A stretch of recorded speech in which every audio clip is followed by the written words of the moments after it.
Morning or good afternoon, where depending on where you are. This is John Haller with my good friend Mark Sutherland from the Sutherland Report in the UK. Good morning, Mark, or Good good morning. afternoon. Well, good afternoon, and I guess a happy New Year, my friend. same to you. We maybe we should just say good day. Good And day. but I on my Facebook page last week on like January 3rd, I posted this statement officially longing for the good old days of 2025. And somebody responded, well, 2025 wasn't that great a year. And I said, yeah, that's exactly the point. I mean, here we are. This is January the 8th when we're recording this, 7 days, a week into the new year.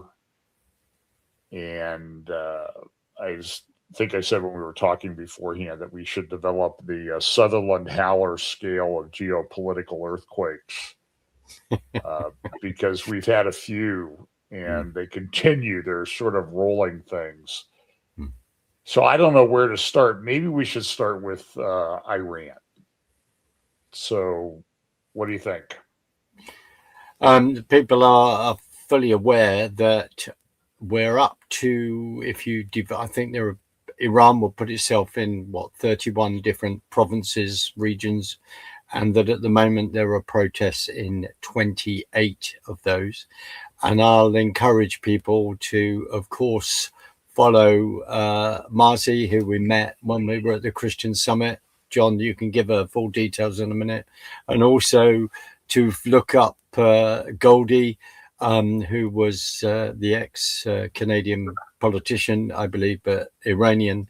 And she has been doing some fantastic broadcasts as well as many others. So people to look. 2C TV is Yeah, TOUSI TV is a good place to go on YouTube. Yeah. So they've been doing that. So there are all these protests. What is fascinating is how certain people have then couched that as, well, this is because of the economics. Well, there is no doubt about it. The economics hitting, as Goldie and other people have pointed out, at the time of the revolution, there were 70 reals to the dollar. We're talking about 1979. And now it's over a million, 1,045,000 or something. It's astronomical. There is no doubt about it. There's the economic, there is the concern, the lack of power, lack of water, and also bear in mind the minerals, the assets that country has is extremely wealthy. So people have taken to the streets, and in one particular province, it looks, the police, basically the local regime people then have come on the people's side, and in other areas they have been shooting. Sadly, there's been deaths on the street, but there is unbelievable bravery because the Persian people are not armed, but they have had enough of this. They feel that this is their chance to overthrow the regime. A lot of people are praying, supporting this from the outside. I'm privy to know one particular person from Iran, and you do, and many others that we do, and we're just watching and getting the news out. So we've got that going on. Previously, my own understanding, John, when we've seen under this kind of the people raising up, the regime has cracked down immediately on this, and they have been shootings on the street, but as I've said, the bravery of the people, it is rolling. It hasn't stopped, and the Shah's son has been making comments to encourage the people to come out on the street and to keep going. He's actually set up. One of the things that happened in the '79 revolution was the ability of people opposing the then Shah to communicate, and so the Crown Prince Pahlavi has set up a series of, I think, QR codes that people are able to scan and get information about what they're supposed to do that particular day.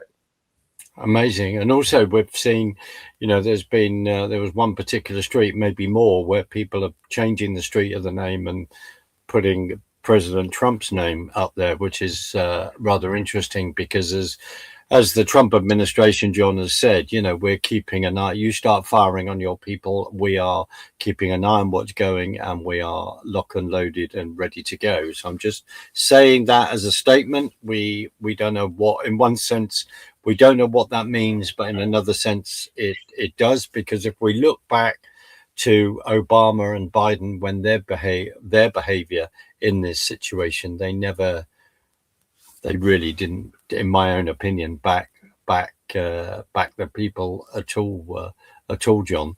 So that's the situation that's going on internally, and then it's also what is going externally, and Iran's involvement and the whole link with Venezuela and Russia, which is another major subject. But I urge people to be really, really praying about. I know it's a bit of an understatement. I urge people to be really praying about Iran and what's going on. I want to make another comment. Our dear friend Pat Wood, when he wrote the book with AC Sutton, Trilaterals over Washington. Historically, and I encourage people to do this, is to go back to 1979, look at who was in power in regard to America, Carter, all the advisors around there, and then Zabrinsky, Trilateral Commission. It's there. It's not conspiratorial, but it's how principalities have worked. I believe, I'll just say this, my humble opinion, have worked through the geopolitical landscape. John, what are the comments in regard to where the Bible talks about Elam's bow, etc.?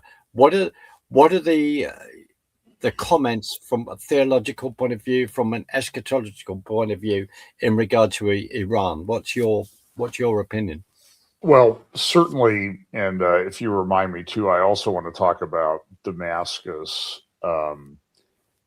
As we sort of see these things pieced together, it's very difficult on prophetic timelines.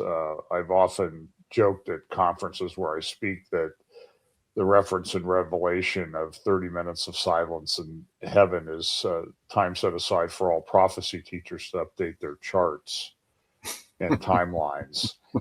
And I'm not too.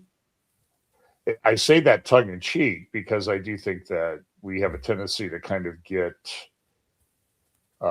married to our timeline, or identifying symbolic things that are talked about in Daniel and Revelation as being this is what they were talking about. And sometimes that doesn't hold up very well. So I think we need to be a little bit humble. I say always keep your timelines and charts in a format that can be easily edited and revised. Because so when we look at different prophecies about the end times, and I will say I've been involved in this community for a while. I've done a lot of conferences. You've done a lot of conferences. There's considerable disagreement. I think that most of us would agree that Israel and the Middle East is central and core to what's going on. But then we have certain key passages, and then the question becomes okay, well, when does this particular event happen? So we talk a lot about Ezekiel 38 and 39. And I think that, there's a tendency for people to say, well, this is Ezekiel 38 and 39, when maybe it's not. I think we're seeing things set up for that. But then I've often said, just because the Ayatollah has a cold doesn't mean that Ezekiel 38 and 39 is just about to happen. And now we have the Ayatollah not having a cold, but having a country who's falling apart, and he may not even be in power soon. There are a lot of reports that he's ready to leave, go to Moscow. He's making arrangements.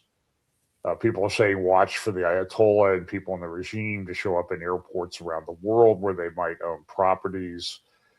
The Ayatollah, from all things that I've been able to read, lives a fairly modest lifestyle, but he controls a fortune of somewhere 12 years ago. This fortune was estimated to be in the realm of about $95 billion net worth.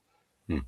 So I often say this too, that if you want to understand how Iran operates at the upper levels, a good movie to watch would be The Godfather, because it is sort of a series of crime families, and things are pieced off. So things are partitioned off to the IRGC, to the government, to different Ayatollah factions, and in that, throughout the government and religious structure in Iran. It's fairly complicated. For example, one of the former, I think he was prime minister at one point, or president, Rafsanjani, was a religious Ayatollah imam, but he himself controlled a fortune of about $25 billion. So they sort of get, okay, you guys take this, but you have to do this to control this. You have to provide this. So the IRGC is one of the crime families. The religious people, or religious imams, are part of another family. And then there's a lot of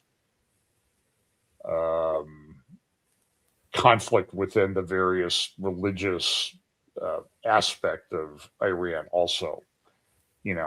Here an Ayatollah, there an Ayatollah, everybody's got their Ayatollah, and this guy's been supreme now, but he's been in power for what, 36, 37 years probably, since Khomeini died. So there are a lot of people thinking you're going to hear a lot of reports. It'll be very difficult over the next few days to figure out exactly what's going on, because they do shut down the internet. They control the flow of information. There were a lot of people thought that the Ayatollah might just fold and leave, but I don't know that he would do that. And so then you have the question about what's going on, what's going to happen, and then what's the outcome? What's it look like when you get on the other side of whatever happens? And that's by no means set. So when we look at it from a Bible prophecy standpoint, we see Persia involved in Ezekiel 38 and 39. But it doesn't say how big Persia is. It doesn't say what kind of government it has. It just says it joins in a coalition to come against Israel in the end. And I think this is one of the things that we struggle with. I said on October 8th, 2023, the day after the attack by Hamas in the Gaza into Israel, that the issue of Israel would be the most divisive issue in the evangelical church until Jesus returns. And that's true. I mean, there's eventually people get off track on my Facebook page, and I just unfriend them or unfollow them, or I don't usually block people, but I do on occasion, because there's a lot of people using what I say clever theology to hide their outright Jew hatred. Yeah. Yeah. Now, there's also true on the other side that you can idolize Israel to a wrong extent. But I'll be honest with you, I don't know that many people that do that. There are some, I'm sure, but I know a lot of people, and I just don't see that often. So what this looks like coming out on the other side with Iran/Persia, I don't know right now, because there are multiple things in play. I mean, does the IRGC take control of Iran? That would be a very bad situation? Mm. Does the Iran do something as the regime is falling? Do they launch a large number of missiles towards Israel or elsewhere? Um, I think we're in a very much of a state of we don't really know exactly what's going to happen, but certainly on the Sutherland Haller scale of geopolitical earthquakes, this is pushing an 8, which is pretty big earthquake. Mm. So I don't know. What do you think? I agree, John. No, I agree. I think, John, I was just thought what might be good. Let's recap from the 7th of October 23, just very quickly, because people geopolitically, looking back, we could never, and you and I had this conversation when we were in Israel as well, we could never have thought of all the events that have unfolded so very quickly. And it's because of your statement on the 8th, and you've said that to me a number of times. You're absolutely right. So if we then think about, within seconds after the Hamas attack, with then all the Telegram groups opening up before then, within seconds they're turning around and asking Israel for restraint. They're outside the Israeli embassy over here, for argument's sake, all the pro-Palestine protesters, so they're doing that. Then I think it took Israel maybe 3 weeks before they then went into Gaza. We had 1,200 people killed, 251 hostages taken. Then they went into Gaza. That began to unfold. Then there was the hospital accusation where they had bombed a hospital.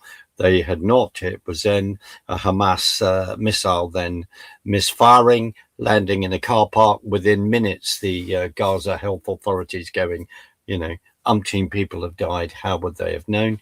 And then we had all this kind of fallout that began. We saw it on the Western media. We saw beginning to see all the marches in cities up all over the world. Then we had the pager situation in Lebanon, where they took out Hezbollah leadership and members of Hezbollah in an incredible operation. Then we had that. We then had, as you reminded us, there was a big missile salvo, which is unbelievable, from Iran into Israel. Certain damage of buildings in the Tel Aviv area and elsewhere, but miraculously, sadly, people died. But the miracles of protection that happened there. Rockets coming in all the time, and just sorry to go back. We remember from Hamas, from the 7th of October, this barrage of rockets that continued. We'd seen the Iron Dome go up nightly, taking missiles out. Then, with what Iran did, then all the play out of Gaza, then all this Hamas turning around, we've seen their terrorists on top of lorries taking all the aid that had gone in. Then we had the Gaza Health Foundation going in to then bring in aid, but to stop the weaponizations of that aid, bringing up quickly. And there's so much I've left out, but so much to say. But then the Houthis firing missiles in that area as well.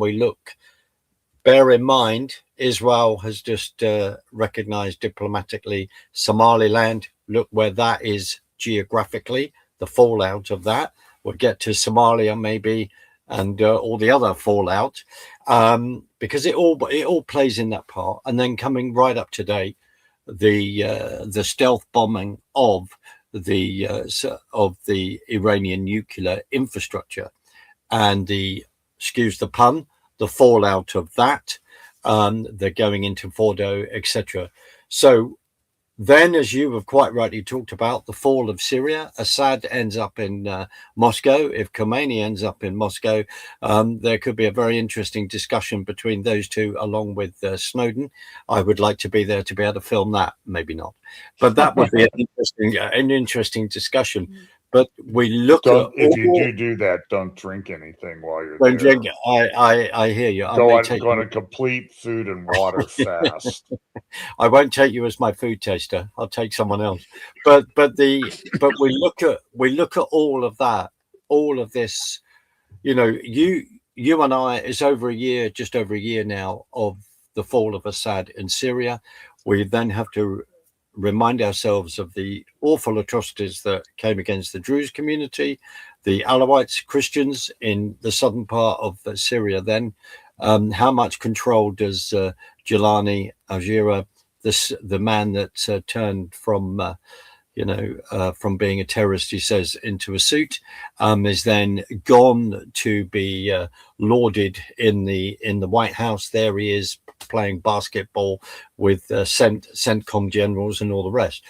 Why am I saying this? Is because this is suddenly a recap of events that, as you've said, are so fast moving. And this is where we are. No, I don't think from the 7th of October, and there's no doubt about it that the Israeli government, other commentators have said this, they would never have thought they would be where they are now in regard to such a change within the Middle East. And that's why we're referring to Iran. John, what say you? Because I think it's moved so quickly, Mark. I mean, everything is so interconnected, and I remember back to the days 9/11, which will be 25 years this year since that happened. And I remember getting up that morning, going out to get the newspaper. I was usually traveling, but I happened to be home that day. I was heading to Boston the next day, and I remember looking up in the sky, thinking like, that may be the clearest blue sky I've ever seen. I mean, I remember thinking that, and then I went in and turned on the TV, and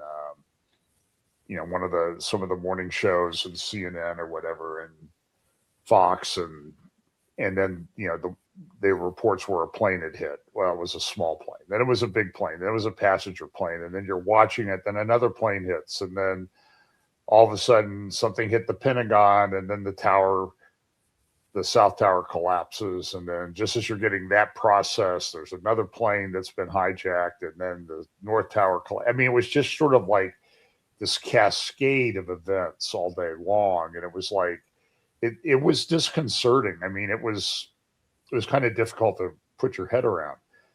But we've seen that since October 7th, 2023 in Israel. There was immediately within a week, there were protests everywhere that Israel was committing a genocide in Gaza, even though they had not really entered Gaza yet. So there was always, and then you have all of the different aspects of the information war.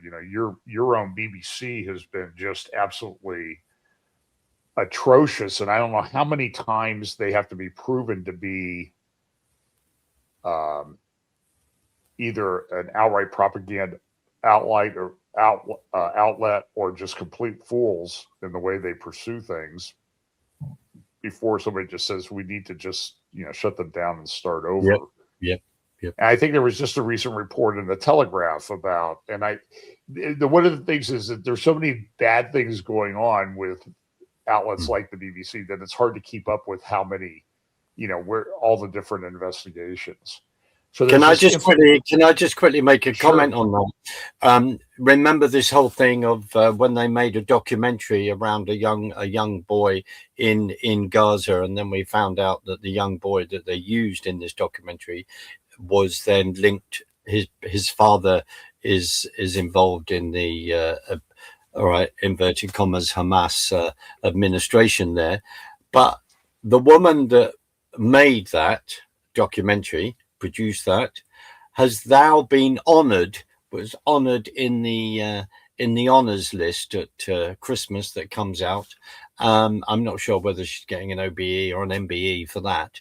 This is how, and there are others, this is how bad it is, John. You're absolutely right. This complete disconnect from the truth, which means that this boy they turn around and say, "Oh, we didn't know who his father was." Then you're paying that boy. Where does this money go? It ends up, I presume, in the family, and then look at what the father then is getting up to. Um, Sorry, John, you're absolutely right. It is absolutely off the charts, let alone Glastonbury and people, Bob Villan calling death to the IDF and all this kind of Well, awfulness. then there was an incident in the UK this week about, and I'm not even sure I understand fully what was going on about the Midlands police. Mm, mm, What mm. can you summarize that for us? I will try and summarize that. So the Craig Guilford, who's the police commissioner in charge of the Westminster Police, Westminster Police. So Maccabi Tel Aviv, have I got the name right? The right round the football team. They then had a game. They were drawn to play Aston Villa in the Midlands. The police then basically, before a select committee, were talking about the information that they reckon they had got, the conversations that they'd had with the Dutch police, and saying no, we'll stop the away fans of Tel Aviv Maccabi coming over. Um, and basically, as far as I'm concerned, in my humble opinion, and it's being raised in political positions within the British, within Westminster, that they were stopped because they kowtowed to the threat of violence from the Muslim community in the Birmingham area, because they're turning around and saying, "Well, we don't want away fans. We don't want Jews away fans in our vicinity." So they decided to ban them instead of, people quite rightly say, actually to protect them within their rights to then follow their football team and come over here. And of course, as you are fully aware, within the Westminster Parliament, we have 5 members of Parliament who have won their seat on one issue, which is the issue of Gaza. So we've got that, and just a reminder of the awful anti-Semitic attack that happened in Manchester. All of this, where understandably the Jewish community are feeling extremely threatened, not protected. So what is unfolding now is that the police, the comments to him is that you were not truthful about this, because when Maccabi Tel Aviv were playing in Holland, in the Netherlands, a lot of their fans were attacked. The situation where some of them were thrown in local canals, etc. And this whole thing of course, in any football team, sometimes there are bad actors, bad elements. However, they were then saying, that in my opinion, that Tel Aviv Maccabi are all full of that. No, and they had not made enough reference to how they were then treated in Holland. There were comments made that they would then be taking Ubers, taxis, and the drivers would then take them to a situation where they were then assaulted by people from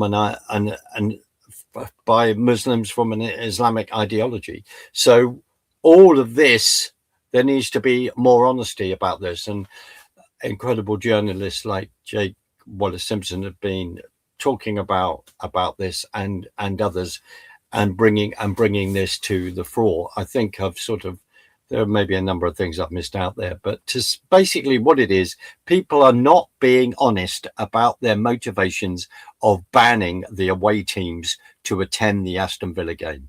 That is what it comes down to. And these people need to be called up for it, because they are cowtailing to people that will then threaten violence. And that has to be stopped on that side as well. But this is the state of the UK presently at the moment, John. Well, we have the problems here, so we'll probably circle back to some of the local issues here, with the Somalian I would call it the Islamic and Somalian invasion of the United States over a period of time. I live in a city where we have, by most estimates, 100,000 Somalians. And all of the things that are being alleged about fraud, healthcare fraud, and whatever, child daycare centers, fraud in Minnesota are being uncovered here.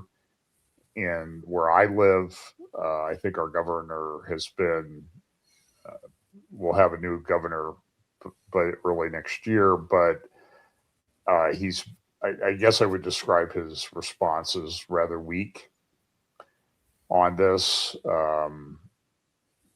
He just, because it's something negative, and I don't think he likes anything negative. I'm not sure he's benefit. I don't know. It's a huge mess everywhere we look. So let's go back to Iran, because right now it's, as we said, it's very much up in the air as to what's going to happen with the regime and then what replaces it. There are a number of different alternatives. You have the Shah, the Crown Prince, could return, and there are many people that support that. But then following Marzi's, and I'll put a link to her X account where you can follow her. She's also on Facebook. And she's doing a pretty good job of getting things. But she brought up a thing yesterday that I think is one thing that we're kind of missing in this, is a organization within Iran called MEK. Have you heard about this? Yes, I have. MEK and a number of other organizations that some U.S. politicians like Mike Pompeo, Rudy Giuliani, have sort of come out in favor of, but it's a horrible organization. It's Marxist Islamist. It's I guess it's sort of a, like the guy who got elected to be mayor of New York. I've not looked at it that much, but there's a tremendous information war going on many levels. Yeah. No, you're absolutely right. Is this, if I got this right in saying that the comment is that the organization is like sort of regime lighter, sort of an Islamic regime lighter? Well, I don't know. I mean, so here's Marzi's post from January 6th. So that's 2 days ago. And it says, January 6th, Tehran, Iranians chant death to the three corrupted groups, the mullahs, the Ayatollah regime, leftists, reformists, and Mojahed, MEK, and the NCRI group. Iranians know what they want. They're calling the return of Prince Pahlavi nationwide. They want the complete overthrow of the evil Islamic regime. And Marzi knows this. I mean, she knows the regime. She spent time in prison. I think she maybe even put under, if I recall correctly, I'm going to be trying to get her an interview with her soon. I believe she was even under a death sentence. She was eventually released from prison, immigrated to the United States. But her life was completely turned upside down. But she stood boldly for the war during that whole period of time. But there's yet another information war aspect to this. So I have watched over the last number of years Bannon's War Room. And I know you, from your investigation of J6, have some issues with some of the people that are involved in this, and that they give, on the surface, they appear to give complete support to J6, but they kind of fall apart in the background. Am I stating that correctly?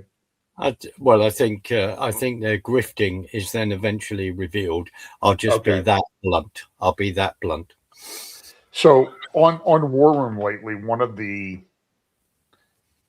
geopolitical analysts that they have on is this imbecile from the American Conservative magazine named Kurt Mills.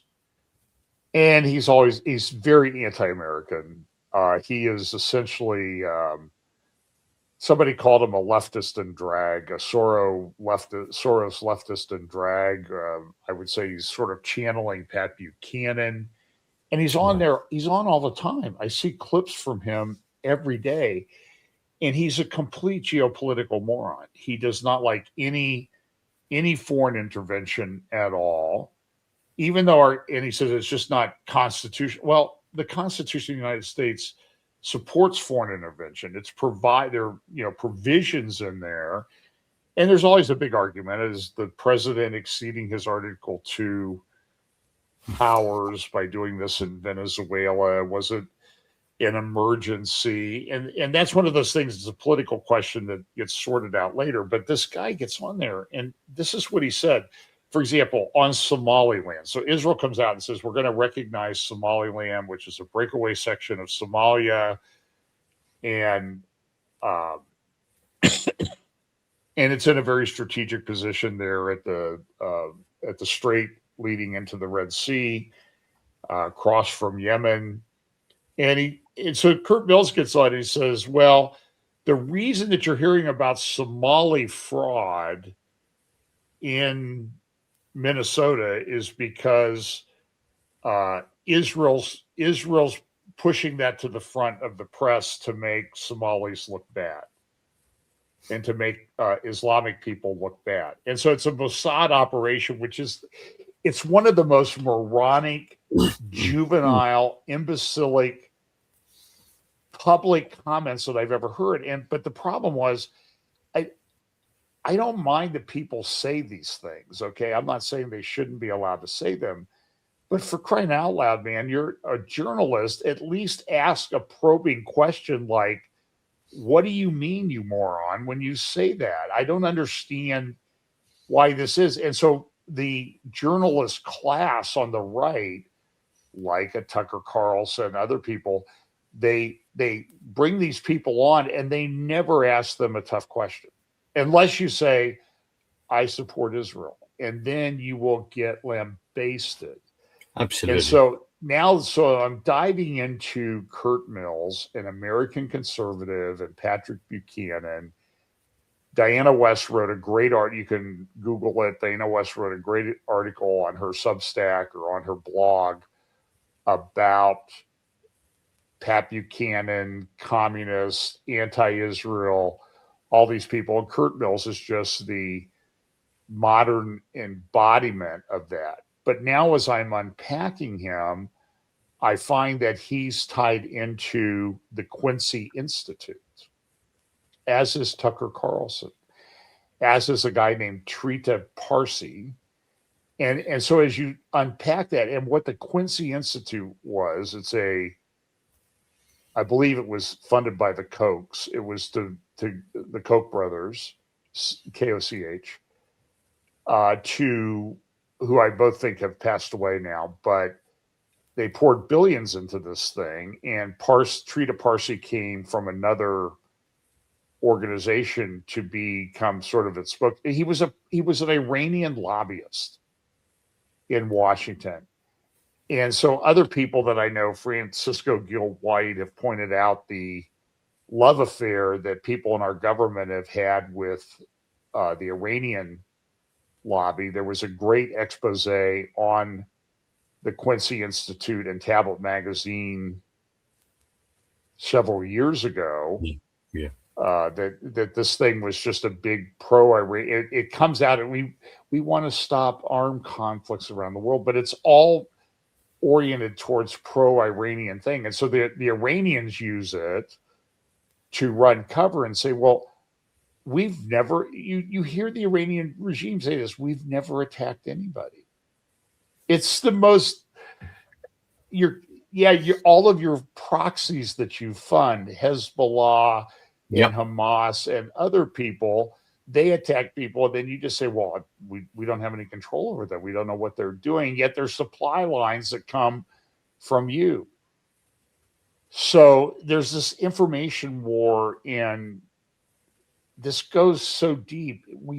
I don't think we really understand what the Red-Green Alliance is doing in terms. The Communist Islamic Alliance is Marxist communists, and Islamic alliance, and I'll throw the environmentalists in with this, are doing to control things.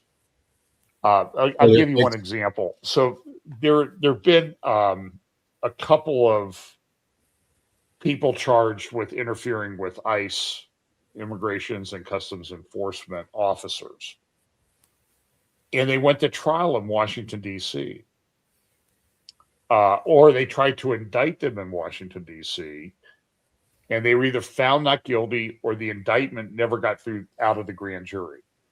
Well, now I find out that there are these left-wing organizations that are doing training seminars of people in the public what you should do when you get called to be on a grand jury, because a grand jury is citizens, 23 people that get called in, and then they vote on whether somebody should be indicted. The process, yeah. And historically in the United States, the phrase was, if you're a prosecutor at the U.S. attorney level, you could indict a ham sandwich. It's very easy to do. Now you hear these stories all the time about they're not indicting former administration officials, they're not indicting people who attack ICE officers and the performance of their duties. And the whole system is, they're tearing down the whole system. I agree, and also as it's 2 days after Jan 6, you can ask people that then stood on trial for exercising their constitutional rights and accused of things that they never did. I'll just say that, which is then exposing what is happening, and of course, with your legal background, with what exposing within your system legally, I would say that we have got the same. All that you've said about all of those axes is playing out big time on this side of the pond, but I don't think necessarily people are awake to that. But it's real. Can I just want to make go any direction you want. Yeah, I just want to make a quick comment on what you were saying about Somaliland and Somalia, and to maybe teach this particular person who calls himself a journalist and goes on Bannon. Even if you quickly looked up Encyclopedia Britannica, it would then explain to you that that region, Somalia, then got its freedom from British, from Empire Protectorate, I think in 1960. In 1991, Somaliland then left Somalia, coming back. There was independence declared for Somaliland and Somalia in 1960. Somaliland had its own independence for 5 days, and then it chose to get together with Somalia.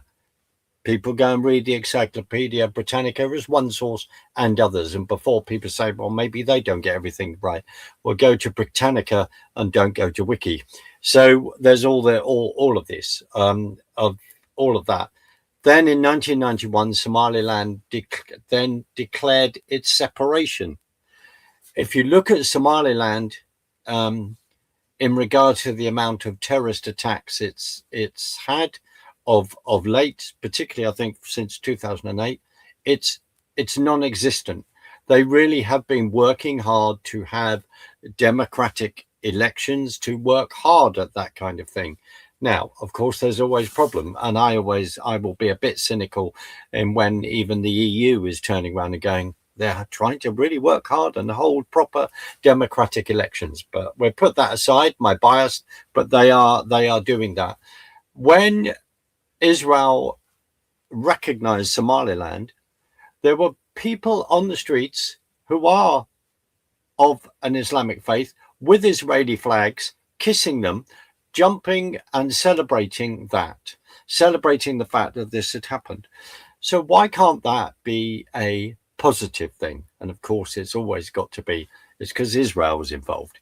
Anyway, so that is the history. Briefly, previously, it's not that difficult to then go and find out about, to do a quick bit of research, John. I think I'd even commented on NewsX about that. I got the geography wrong, I apologize to that audience, but the key thing is looking at, as you said, where it is geopolitically, and Yemen just across the water there. John. Well, so I want to go circle back to the tablet article Mm. about the Quincy Institute. It was written by Armin Rosen in April of 2021, and Wow. he titled sometimes these articles we see them, but they don't really bubble back. You sometimes have to have a memory to remember that you even read this thing, and it was titled "Washington's Weirdest Think Tank." Led by Trita Parsi and backed by Charles Koch and George Soros. That's kind of an interesting Yeah. mix there, libertarian left. So Mm. there you have sort of a manifestation of radical left and woke right. Because the Kochs fashioned themselves well, they were really, I think I would call them anti-Trump libertarians. I don't know. But the Quincy Institute seeks to redefine the contours of American foreign policy in the Middle East, China, and beyond. And they describe themselves as their purpose would be to educate the public about restraint, a foreign policy grand strategy developed by interdisciplinary academic thought leaders, and to support scholars who generally argue that in regions where the U.S. possesses vital interest, it should lead with diplomacy. And this was very pro-Iranian from its foundation because Trita Parsi was a Iranian lobbyist for, I don't know, 15, 16, 17 years. Didn't think he was making things. So he formed this new think tank with this massive funding. But the picture in the Tablet Magazine article was Trita Parsi in the middle. To his right, the picture's left, is Ayatollah Khamenei. And on the right is Wow. Xi of China. Wow. Now, that article was very prescient. So it's called the Quincy Institute for Responsible Statecraft. It was organized in 2019. But what we're seeing here is that, and so you're going to hear, I think, from the information funding on this that this is all a Mossad operation. And you're going to see this repeat. In fact, I'm looking at a head. Well, actually, I can pull it up here. The New York or the Tehran Times. I do things. I read things that, for example, there's the tablet article. You can see the picture that I was just referring to. Yep. So now let's go here to the other one I wanted to bring up. And this is today's Tehran Times, or the most recent issue of the Tehran Times. And let's see, why can I not see this? Oh, I know why. Just have to scroll down a little further. So there you go. Mossad hunting for blood in Iran's protests. So this is all the same, but this thing is connected too. I want to show you this. This is going to be on my presentation for Sunday. But so this is like 5 years ago. The Ayatollah Khamenei. Let's see, let me stop this screen. Okay. And let me go here. All this stuff is so crazy, Mark. I don't even know. When you're talking about the Quincy Institute, and then we're reminding, that's the pit. Yes, that's the picture you sent to me yesterday. Yeah, so this is you youth will say your prayers in Bayat al Muqaddas, God willing, Imam Khomeini. This is from, by the way, it's back from almost the exact time within the very close to this article in the Tablet Magazine. But look at the picture. Here's a little bit more of a closer. closer picture. And so what you see there, of course, you see the Dome of the Rock, where we just were in Jerusalem. Yep. And then you see it's sort of a hierarchy of pro-Iranian leadership around the world. So you see you see Hania, who has gone on to his reward or whatever he deserved. You see Nasrallah there in the middle, sort of center front. In the row behind, you see an African-American, not an African-American man, an African Nigerian imam, who I think is in prison from Nigeria. To his left, you see one of the guys from the IRGC who are jokingly, a lot of people put up these little memes about he's the Mossad agent in Iran. That's why Israel's so effective. And then to his right, on the left side of the picture with the sword, you see the guy who's the head of the Houthis in Yemen. And so they're sort of identifying who are the important people. The other thing too, though, that you might overlook is look to the Dome of the Rock and look up to the left in the sky. What do you see? The clouds form. You see them, they form the picture of Soleimani. So I think it's important that if you really want to analyze this thing, as you watch the imagery that Khamenei uses on his social media, on his website, it's all readily accessible. And then look, what do you see? You see the doves flying above the Dome of the Rock. Yep. But look in the lower left-hand corner of the picture, like down here. I don't know if it shows up there. Does it show up? You see it, half a guy. Who's Venezuela that? Comes to mind? Is that Venezuela? That's Maduro from Venezuela. Right. So the Ayatollah himself says there's a connection. So when those of us who look at this and watch this and analyze it, we say, well, there's a connection between Venezuela and Iran and Hezbollah. Look at the picture that Khamenei puts up. Khamenei's own social media says there's a connection between all of them. He identifies them. And Maduro is one of those. And if you remember, Mark, we were at the Ministry of Foreign Affairs on November 6th in Jerusalem.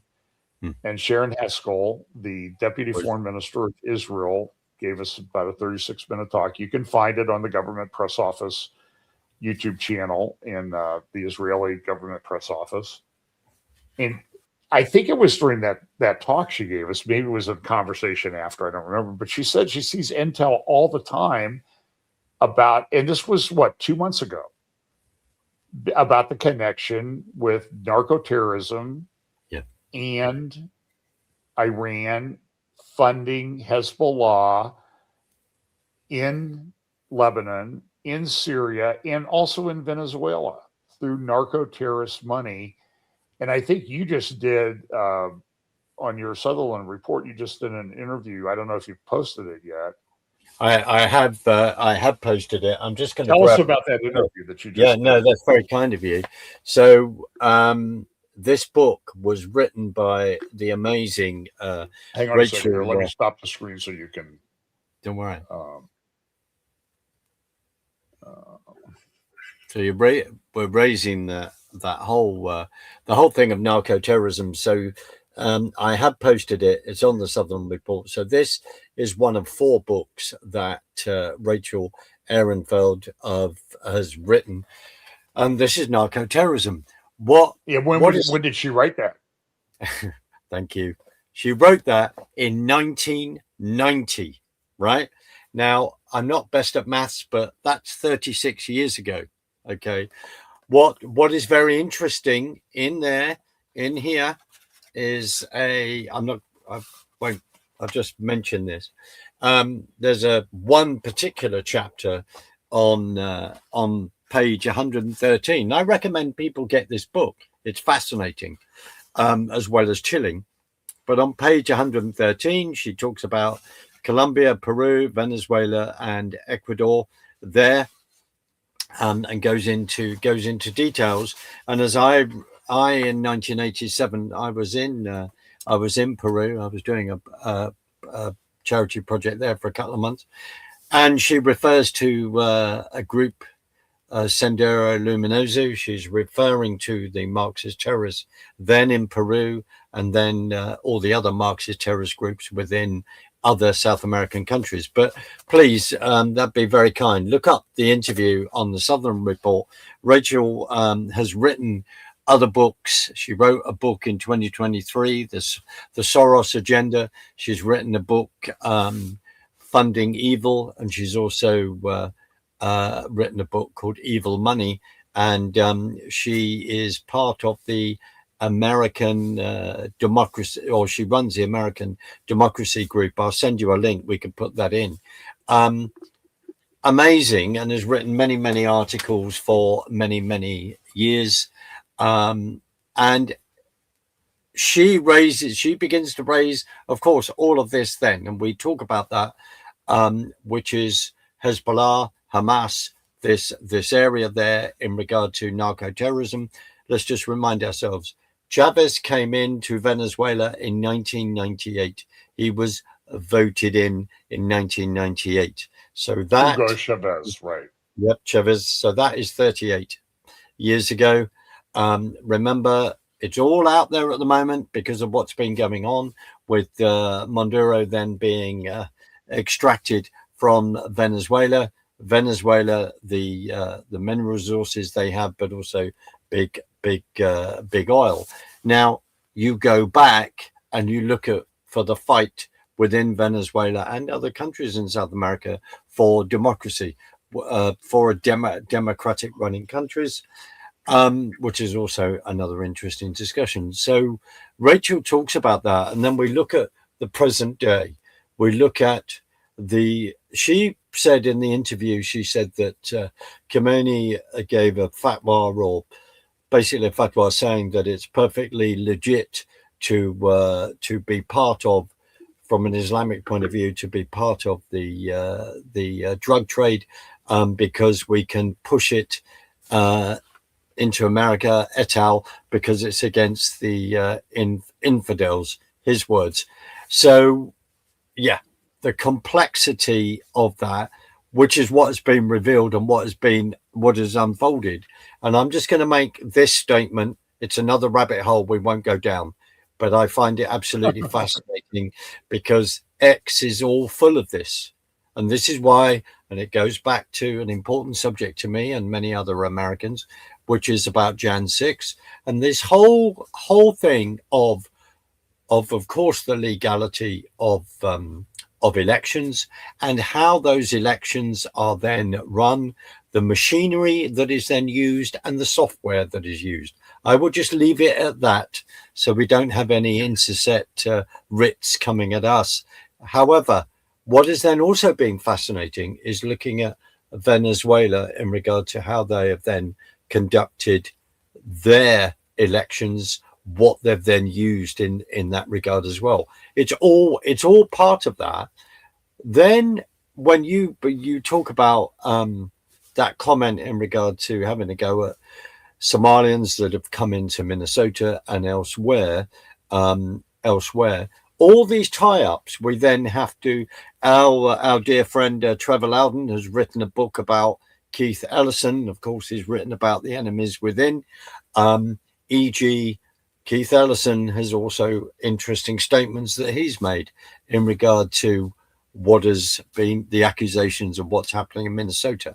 I'm being slightly clever with my words, John. I'm respecting your legal background profoundly in this case, but all of this is going to be revealed because it's all in that mix. But just finally, it's how terrorist groups then fund their actions, and the because of the sanctions against Venezuela, because of the sanctions against Iran.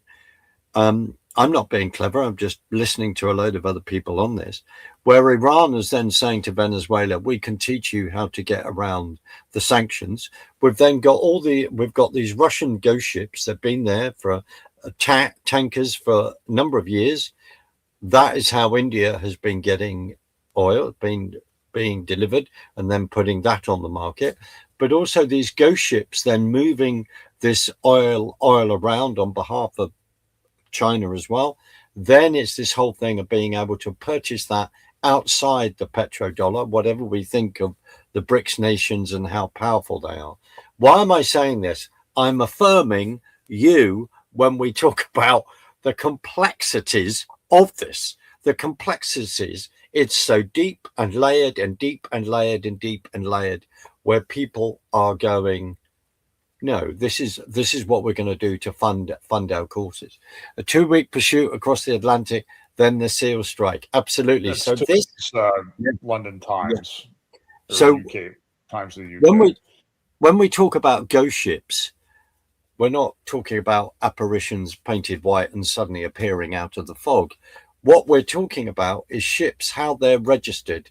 Are they, I think in regard to this ship at one point, there's a commentator, ex-admiral over here, made a very good point, saying that this particular ship was registered from Ghana, and then halfway on its journey, it then says it's re-registered with Russia. And so this is how these play out. They're then hiding where they're registering and trying to hide what their business is. Is that a fair point, John? Yeah, it's a very complex area. There is I can't remember the name of the website. Back in the days when things seemed to be the days of the, I call it the Charlie Vector 019er situation. Mm, mm, That got a lot of us in trouble with YouTube and other outlets, and now it's one of those things where everything we said is sort of proving to be true. yeah. But anyway, and even today I will use Charlie Vector 019er because it seems to be trouble. But so I mean, here's a massive ocean liner. So I can't remember the name of the website. It tracks every ship in the world. Yes. Tankers and merchant ships. And you could see how they were, massive numbers of these were stuck in China during the Charlie Vector days. But you can probably track this ship. What the Iranians were doing during the Syrian regime to get oil to Syria was they would turn off their transponders, and they would sort of go dark for a while. Then suddenly they would appear in the port of Latakia or someplace like that in Syria, where they had unloaded oil.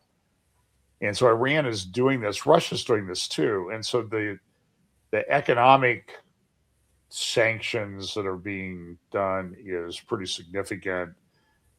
But they change the flag that these vessels are flying under, sometimes mid-trip. It'll go from a Greek flag to a Russian flag to something else and back. So they're doing this because they're trying to hide from the sanctions things that have been put in place by a lot of countries. Absolutely. This has huge impact, though, the Iranian thing. So let's talk about the immediate impact of the Iranian thing. I want to also emphasize the point that when Israel started dismantling the people that were attacking Israel on various fronts, Hamas, they took out leadership. They got some of the Hamas leader in Tehran. They took out, they did the attack on Qatar, which everybody got upset with. That was last September. Seems like it was an eon ago. Oh, I agree. I agree. I forgot about that one earlier. So that was in September when the Hamas leadership was there. Now that attack was not very successful on the surface, but it did sort of seem to lead to agreements. Within a month, I was in Israel, and that's when Trump came to announce the hostage deal. And so, but a few months before that, Israel had started decapitating. They did the pager attack in Lebanon in 2024. Then they took out Nasrallah, the head of the snake, and Hezbollah in they have a website, and they used to post all the martyrs. like a picture of it, and it was page after page after page. They have a picture and a little bio, and every one of them, by the way, Mark, said he was martyred on the road to Jerusalem. Wow. Because they were telling you what the ultimate goal was every time somebody was martyred. And eventually, when Nasrallah got killed, they just stopped putting all of them up because there were so many. And so Israel decapitated the Hezbollah leadership in Lebanon. They took out probably 80% of their capability of launching missiles or rockets into Israel. You and I stood up there at the overlook of Metula in the far north Israel on the Lebanon border, near the radar site that was there that had been attacked a number of times. In fact, we could see places where missiles had landed not too far from where we were standing, and saw the damage in Metula that they're still in the process of repairing. We saw it in Kiryat Shimona. So they decapitated and dismantled a lot of the Hezbollah ability, but they're building it back. They're probably building it back faster than Israel can keep it tamped down. That's probably going to lead to another conflict. But then Israel went after Iran. And remember, we had all this stuff, all of the pro-Russian, pro-Chinese people. Oh, we've got all these air defenses, and they've got the best Russian air defenses in Iran. Israel will never be able to do anything. And Israel did operation after operation after operation. And they didn't have, I don't think they had a plane damaged, right? No, they didn't. I don't think they didn't have anybody injured. They didn't have a plane not make it back. They have complete control of the air, complete control. And then when, then all the people here on the woke, anti-Israel woke right in America, the MAGA right, the Bannon War. Oh, they're going to have a world war. We're starting World War III. If we go in there and do anything to Iran, it'll start World War III. And none of this is proven to be true. Now, I'm not saying there's not going to be a World War III, or that maybe we're not even in the early stages of World War III, but all of these, the chattering class, the pro-Russian chattering class, people like Jeffrey Sachs, John Mersheimer, Scott Ritter, all these people. Russia's gonna roll over Ukraine in 2 weeks. Well, now it's almost 4 years. Next month it'll be 4 years. And so what's going on here? Israel. I've got a picture of the Iranian scientists that were taken out by Israel. 40 coffins stacked in rows of 10, 4 high. Well, one was kind of stuck off over to the one side on top. 40 coffins, kind of a biblical number, where Israel dismantled the leadership. And so I think that the reason why these protests in Iran are different this time is that Israel came in and showed that the regime is not what they say they are. Do you think that's a valid assessment? I think that is a valid assessment. You referred to other technical abilities that Israel has in regard to blocking machinery that would track where aircraft are in the air, because we look at what's happened in Venezuela. I think is rather interesting when they've said they've put Russian and Chinese tech in there in regard to spotting whether helicopters and planes are in Venezuela. I think that is By the way, the United States did the operation to get Maduro, and I think we had some people injured, and there were Venezuelans killed. There were, I hear 40, I don't know, but the vaunted Chinese and Russian air defenses. That's right. I think that the operation in Venezuela was 35 minutes. Yep. They went into the heart of Caracas. Mm. and took out Mandura and his wife. That's it. yeah. But the other thing to say is that part of the other places that were bombed were there factories that were making drones that would end up in the theater of war, maybe in Russia and Iran. So Right. And so this has implications to Russia's um, adventures. The Putin's Russian adventures seem to be affected by the bombings in Iran, and now with the regime falling, depending on how this shakes out, if you get a pro-Iranian people regime in, those drone factories are probably not going to be sending things to Russia.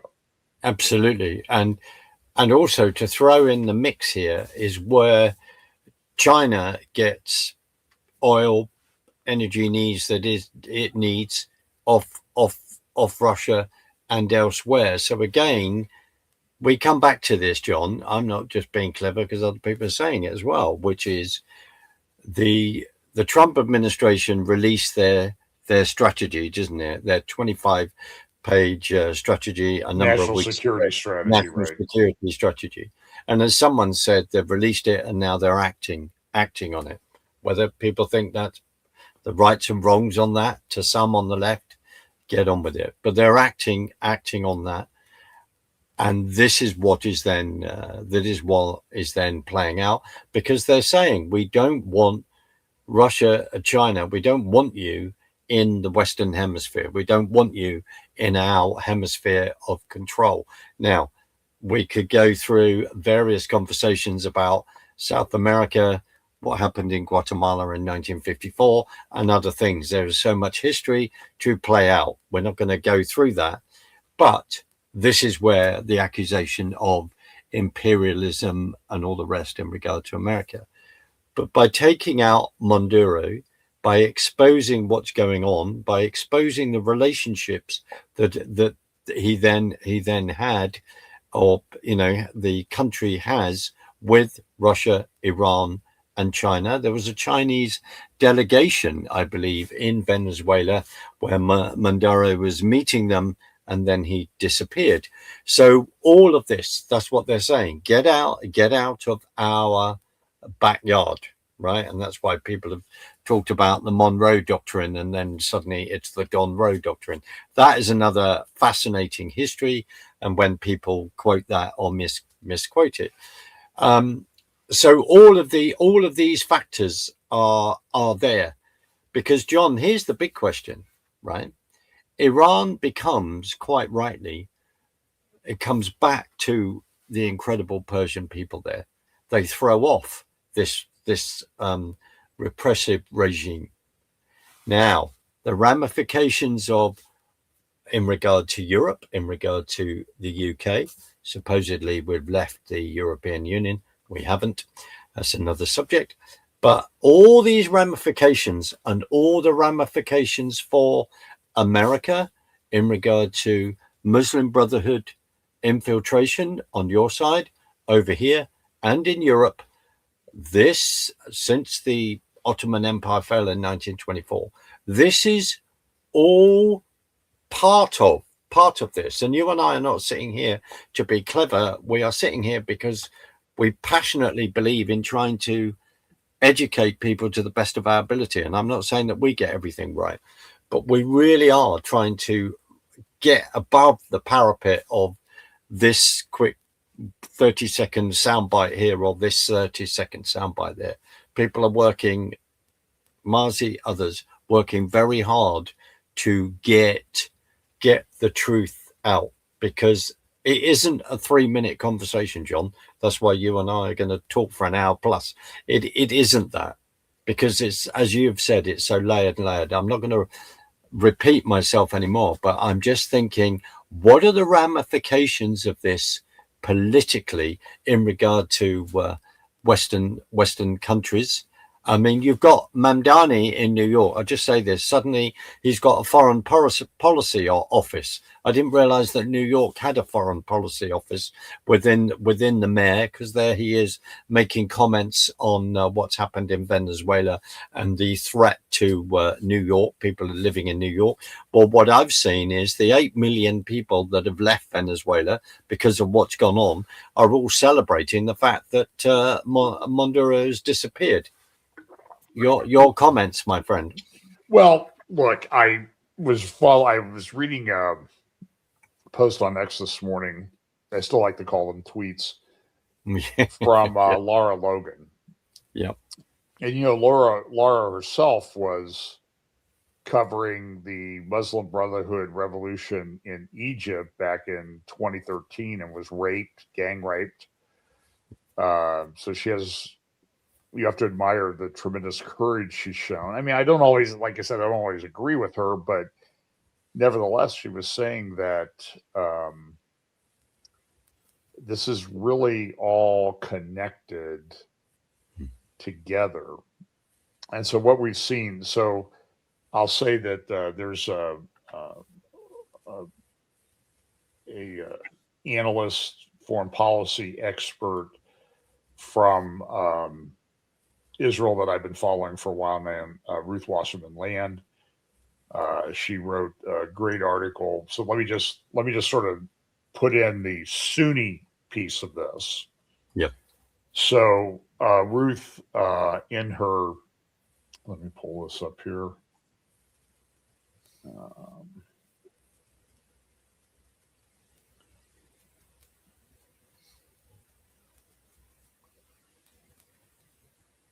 Oh, there it is. So she wrote an article called "The Key." This was in Jerusalem Report a couple of weeks ago. The Key to Western Survival.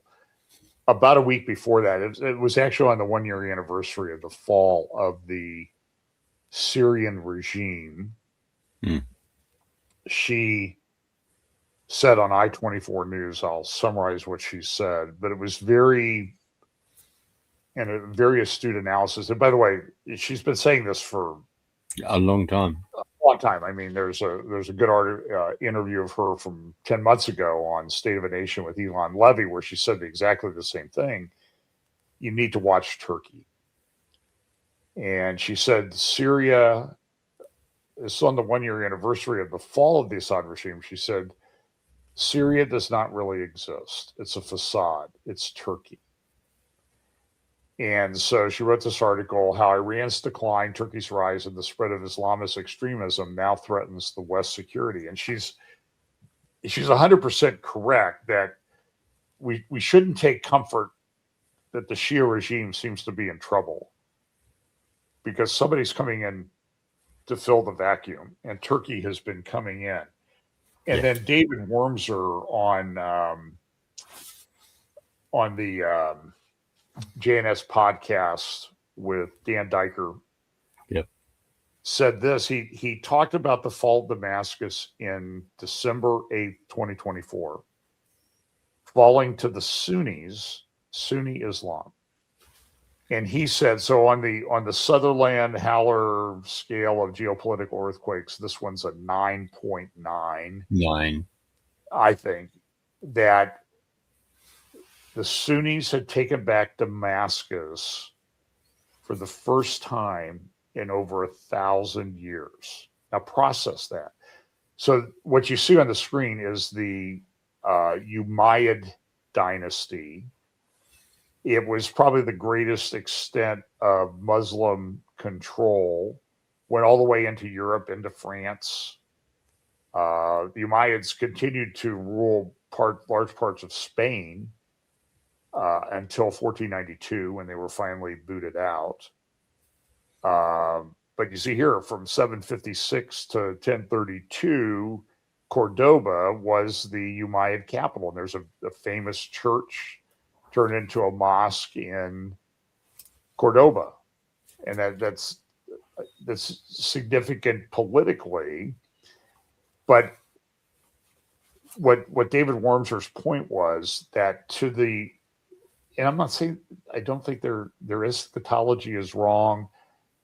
and all this other stuff, but they believe it. And and the difference between Islamic eschatology and Christian eschatology, properly interpreted and applied, is that in Islamic eschatology, they believe they can bring about the end of days. Mm. And so that's a concern with the Iranian regime right now, Persia, because on their way out, are they going to try to bring about the end of days by launching whatever missiles they have or doing something on the way out? This is still that has been a concern that Israel has raised in regard to the ballistic missiles and their capability that Iran has. And whether you like Trump or not, Trump was correct when he said, when he had the meeting with Bibi at Mar-a-Lago last week, and I think they had like 6 meetings.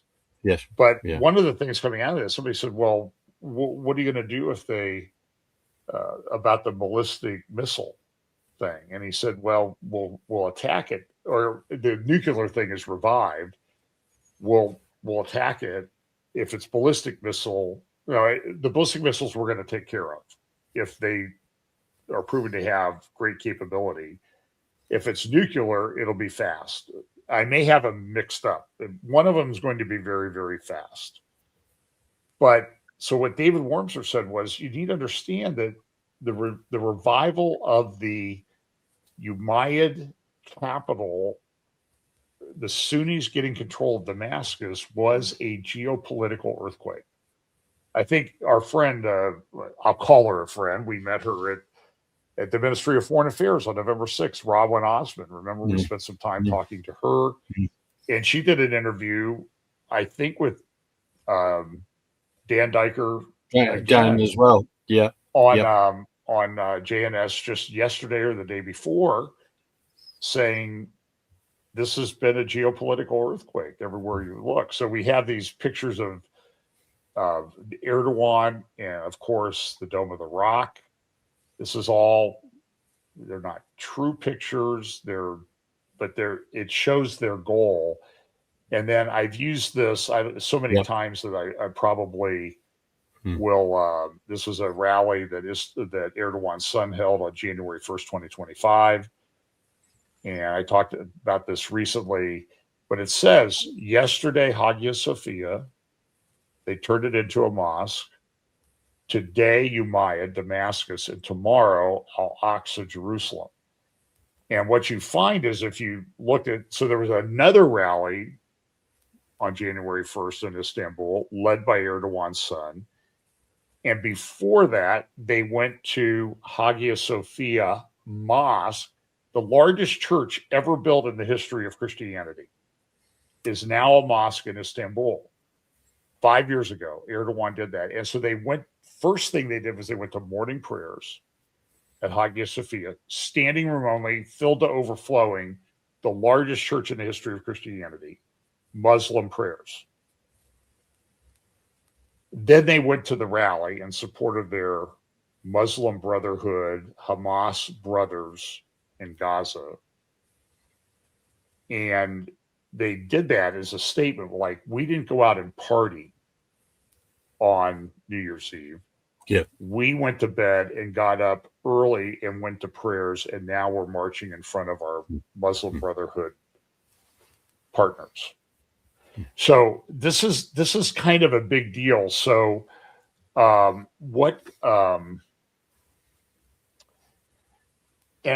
I'm not sure exactly how to tie this in, because I feel like we're going to, it might get a little bit confusing, but part of the ethnic groups, I heard a guy on a podcast yesterday,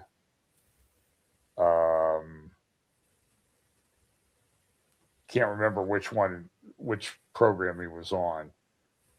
He's a Kurdish guy from Iran. He was a Peshmerga fighter. And Peshmerga fought the Iranian regime. They fought the Turkey regime.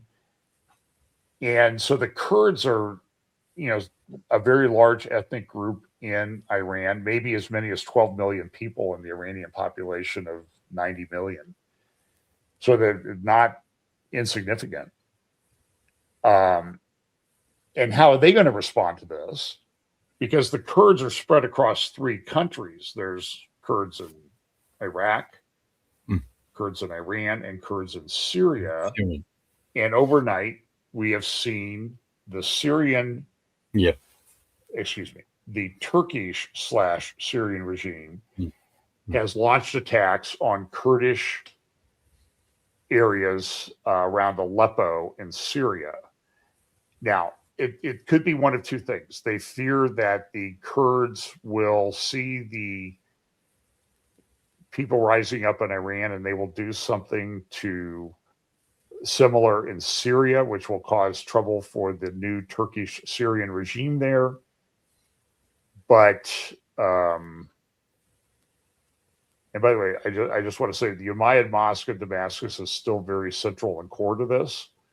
When al-Jilani, now known as al-Shara, or as I think Ruth Wasserman Land refers to him as al-Sharia, took office or assumed the leadership in Damascus. What did he do? He climbed up into the pulpit of the Umayyad Mosque in Damascus. Yeah. So all of this is highly symbolic to them. And so then we look at this in terms of Bible prophecy. And so there's a controversy. Is Isaiah 17, which talks about the destruction of Damascus and a whole bunch of other stuff involving northern Israel too, by the way, is that part of end times prophecy? So some people say, no, it's already fulfilled. Don't worry about it. But my point is, if it's important, then Damascus must rise to some kind of prominence for it to be mentioned in connection with this prophecy. And so now we see that there's actually on the ground facts that would tend to support that view of how this might unfold. That doesn't say timing, but it's a geopolitical, on our scale, it's a pretty big geopolitical earthquake, what's happened in Syria and what's happening now with the Kurds. This is a big problem. I think between the 3 countries, there might be 30 or more million Kurds. And my understanding is they're the largest ethnic group on the planet without their own country. And so how does this factor into all of these things that we talk about? It's very complicated, and it's changing. The ground is literally moving under our feet as we talk. And I think when you shared another tweet, X, in regard to the proposed Gaza peace plan and getting the group together, the willing together to oversee what's happening there. The reason why I'm saying this is because where does this play out in regard to who has visited the White House? There is Jelani al-Shira in the Oval Office, shaking Trump's hand. And we're fully aware, because you and I were spoken to by a lady who very sadly lost her daughter. We talked to someone we heard from someone in Sweden when we were from Majel Shams, up on that border, now on the Syrian border.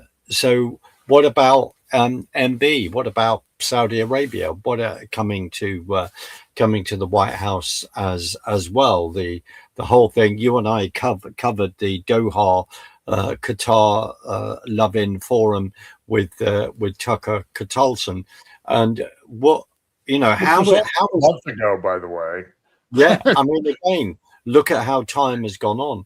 So I feel as though that in one sense, you and I, it's as though we've got to do a catch up every 2 weeks at this rate. But what is going on in the White House in the Trump administration? We had John Jr. at Doha, for argument's sake. What is going on there in regard to these relationships? And then with what has gone on in Venezuela, how How is MB and Saudi, Crown Prince and all the rest? How are these Well, people going to react? well, let's throw one other thing into the mix. So there's a lady who won the Nobel Peace Prize, Machado, Yeah. who is was in the opposition in Venezuela. She's still living in exile, but but Trump has been very negative on her, and this is one I'm not following. So right now, the U.S. appears to have thrown its support behind this lady vice president in Venezuela named Rodriguez, who's part of the regime, even though Maduro is gone. and she has a very interesting terrorism connection in her own family. Yes, she does. Tell us. Is that, are you referring to Carlos the Jackal as her stepfather? Yes. Carlos the Jackal was one of the worst of the Palestinian terrorists. I think he was with the Popular Front for the Liberation of Palestine.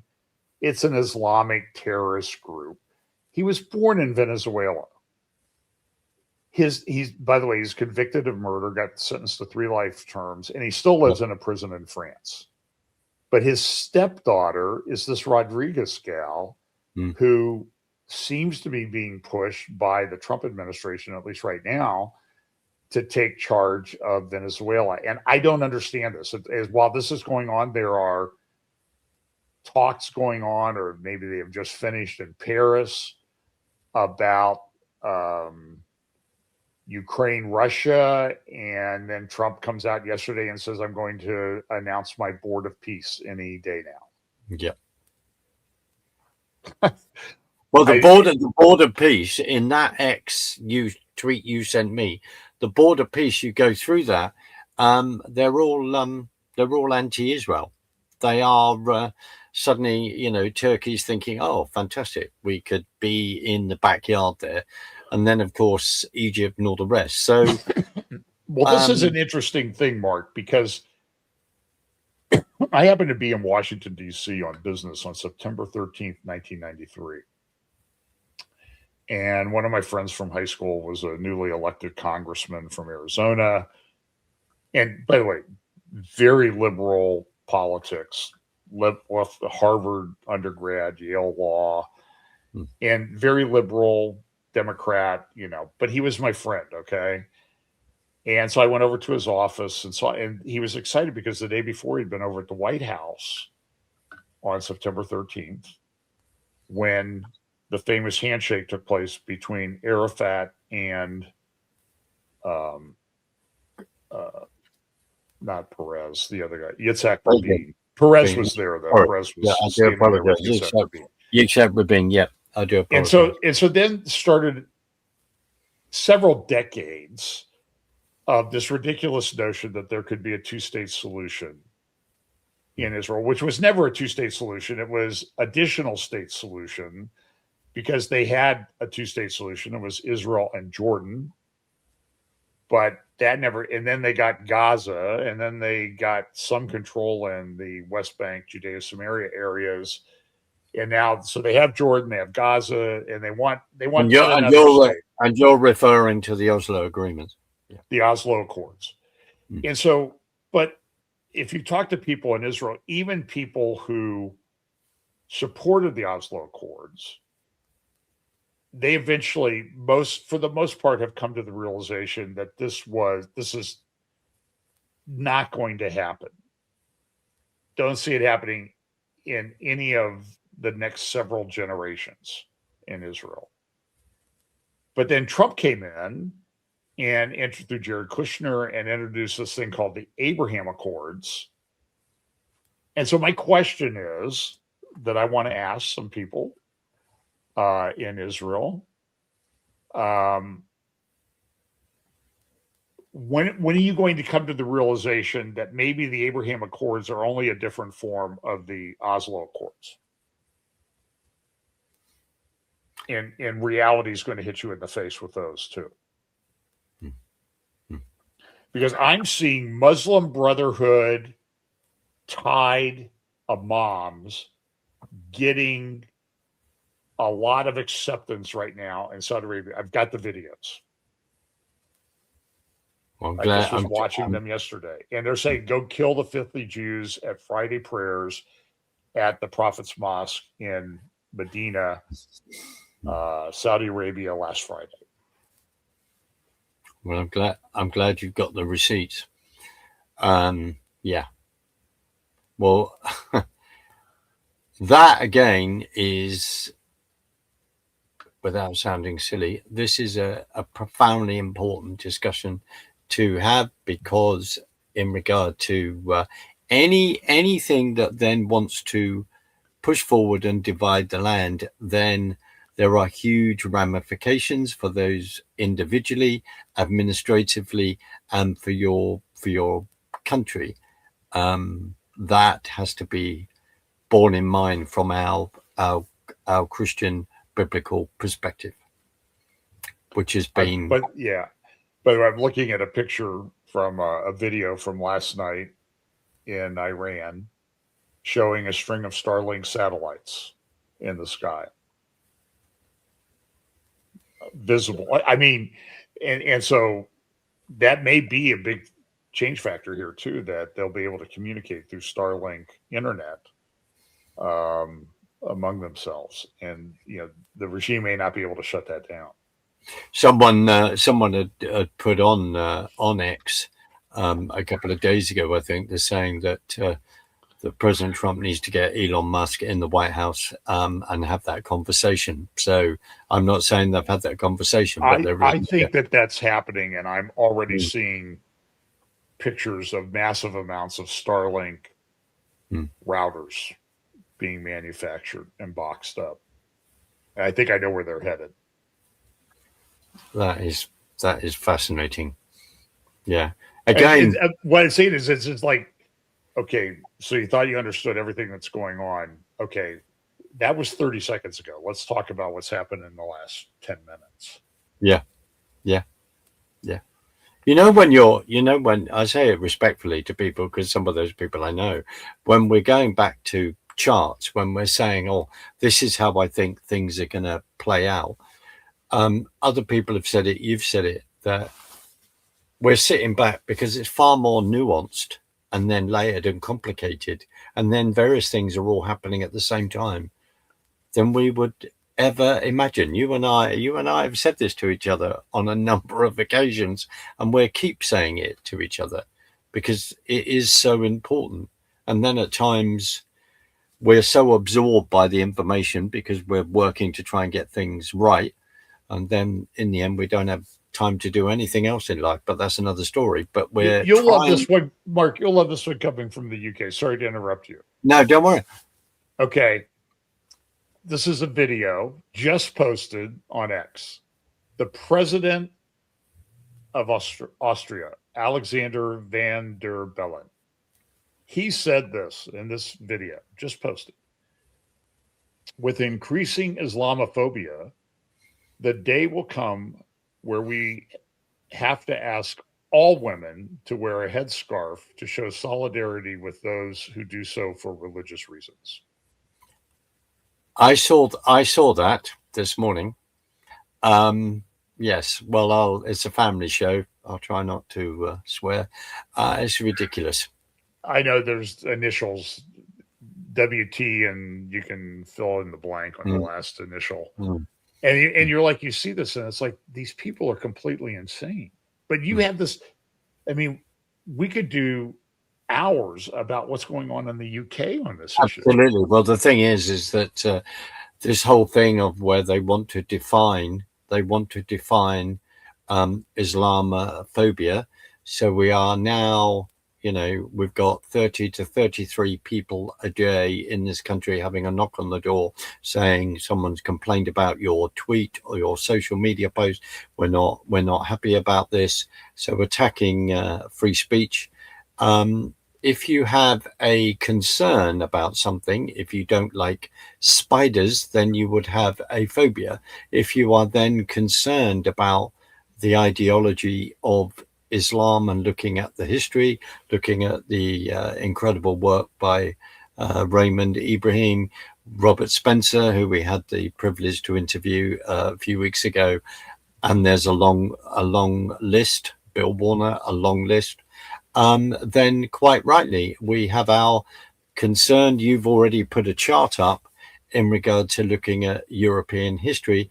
We have a huge concern. And then over here, we have got mass immigration. We have more illegals that have come into the UK, John, than the amount of people that are actually in the British Army.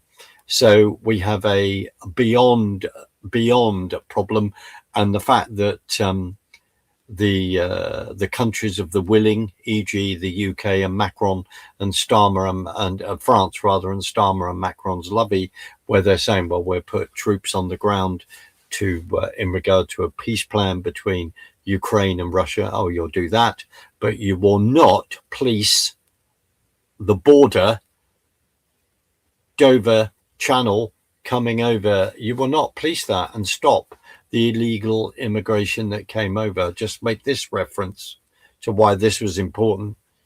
Of course, with filmmakers in America like J.J. Carroll and more, and other friends of mine, you saw under the previous Biden administration, anywhere, I know it's a big gap, anywhere between 11 and 50 million illegals coming into your country. You are a continent of a huge size. The UK fits into Texas 2.5 times. I'm sorry, but we cannot cope with this or put up with this and the demographic change.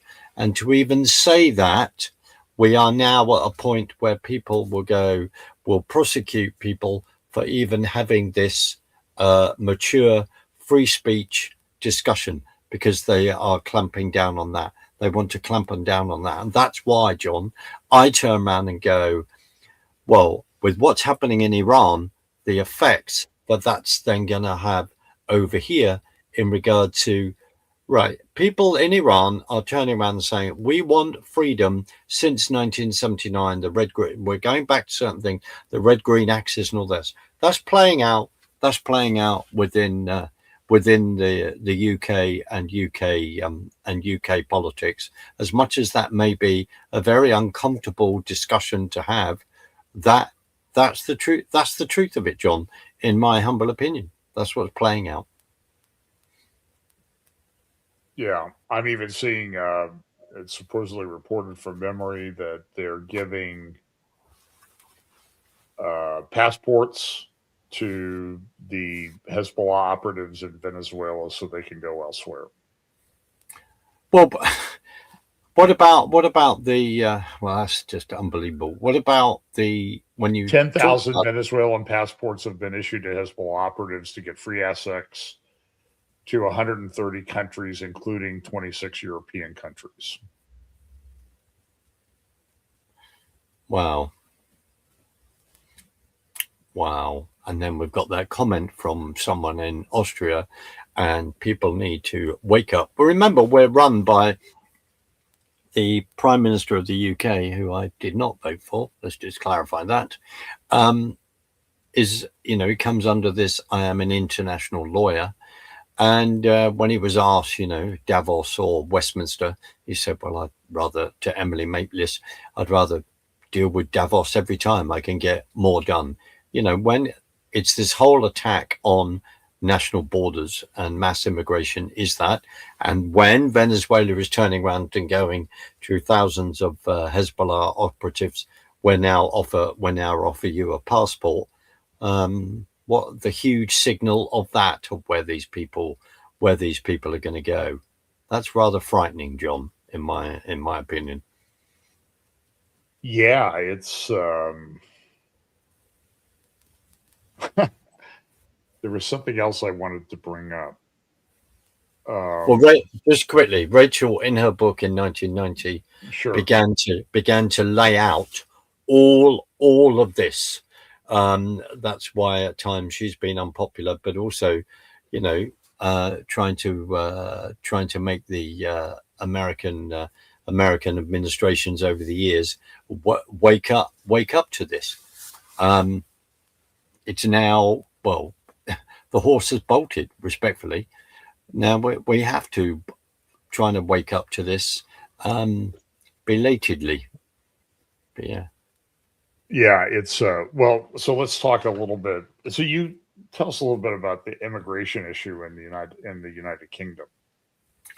Well, we've just had. Have you heard about this? I can't get his name right. Well, it was Abel El Fattah, this Egyptian guy that was in an Egyptian prison from the Arab Spring.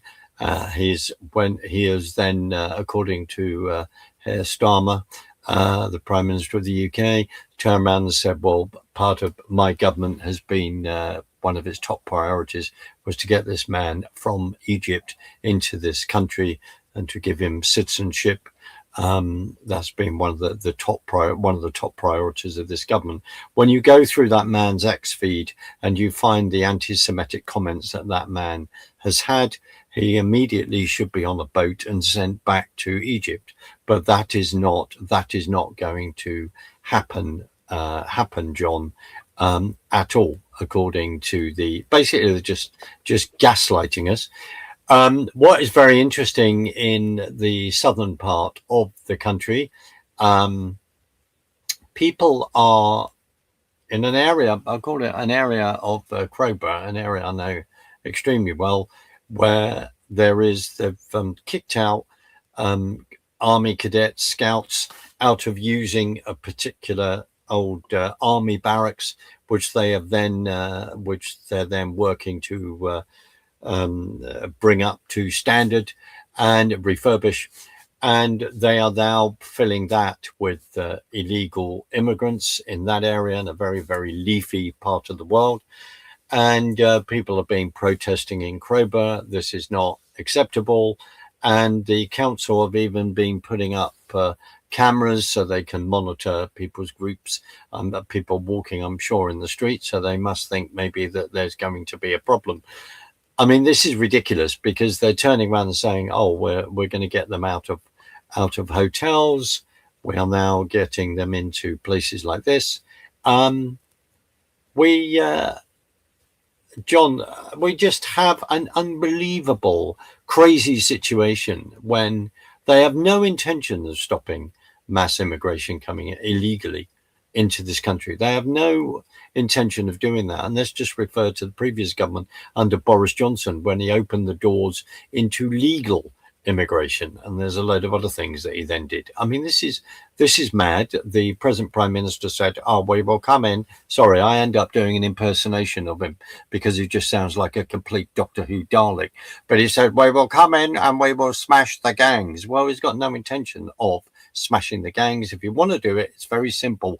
Not that maybe we have about 6 Navy ships these days, I don't know, but put one of them in the channel and stop people coming over, or rescue them and immediately put them on another boat going back. We have gangs making an unbelievable amount of money out of this, and we have some very brave patriots who are trying to address this at the moment, as this is going to be very unpopular to say, who are trying to sink certain boats, smash the motors, because what's happening, John, this is unbelievable, but the boats are coming over and then they're being sent back.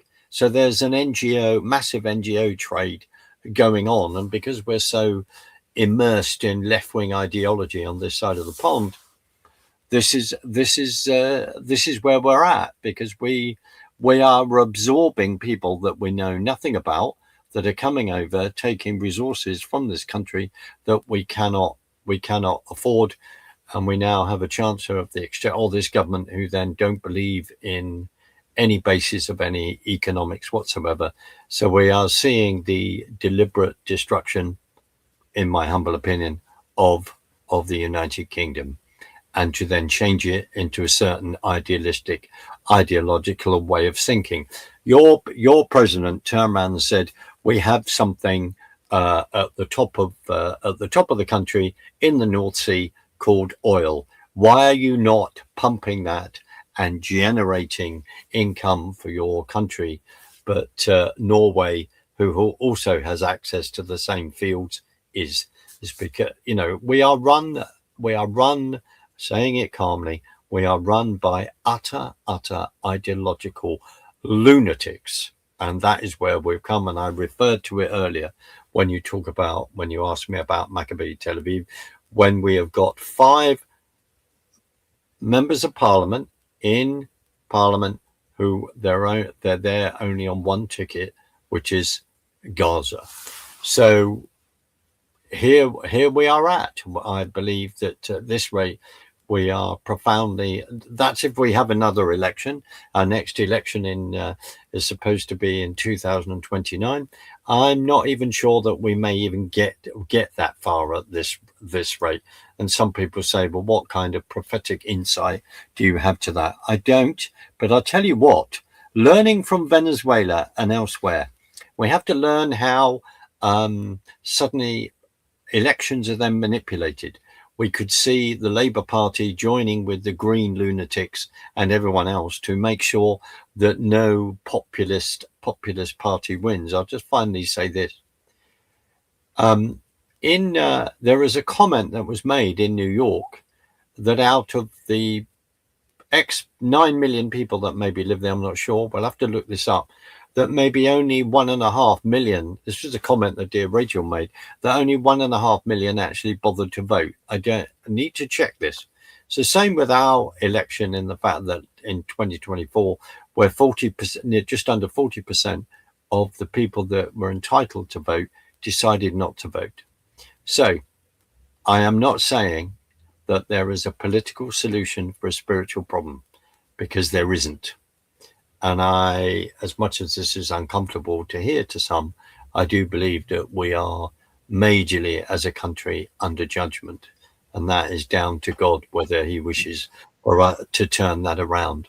It's not an easy discussion, because we have the puppet theatre, which is called the Westminster Parliament, where people think that they can solve this and work this out.